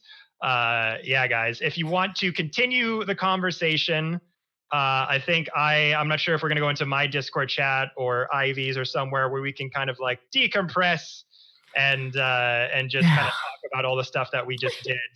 I think we'll go into Dicecream Discord. Definitely makes the most sense. So there'll be a link down there in the chat. But yeah, guys, thank you so much for all the support of this last year. You have no idea how much it's meant to me. It's meant to all these people as well. This channel will continue, and I hope sort of carry on that mantle of being a place where people who are trying to get into this kind of art format or get into D&D Twitch or whatever, that this channel can kind of be that conduit for those types of spaces, as this channel's kind of helped a lot of people get their start in that space, I feel. I've had the honor of being the first D&D Twitch stream for a lot of creators, and I hope to kind of continue that moving forward. So again, thank you guys so much. We really do appreciate it. Again, jump on the Discord if you want to come chat with us about what happened tonight. And I'm going to announce this now because I haven't even mentioned this to players, but we are going to take our first break in over a year next Monday. What? Yes. Is this lies and slander? The time has come. I need a bit of a mental refueling. Is this lies and slander that you dare? I know. It'll be our first break ever in a year on a Monday where we won't have a live D&D stream. But I need the break. I feel I've been very, very busy over this past few months. Absolutely. And yeah, so I'm going to take a little bit of a breather. But this is a great start-off point to Nexus Point, to all things that we'll go to from here. It's going to be a wild third arc, everybody. I'm going to tell you that. Oh, boy. Let's go. And enjoy your beach house and all of the beach episode things. Yeah, oh, my goodness, the beach episode! The actual roleplay that we get to have now. All we did was inherited from a dead guy. I would like to say we're all screwed. Ramira and Sir Strange are going to ask all the questions. We're like, Rapid fire, baby. I'm so excited for that. Episode, we want to roleplay. But then we're going to be like, crap, never mind. You shan't escape us. That's right. I decided to get my depression out of the way and Uber to a prison. Oh, okay, cool. Thanks for leaving me here with the bards. But yes, everyone, thank you all so much. As we just, I can't say thank you enough. With that, everyone, stay safe, wash your hands, play some fucking D&D. We'll see you here very soon. Good night, everyone. Good night. Bye. Have a wonderful time. Flanking.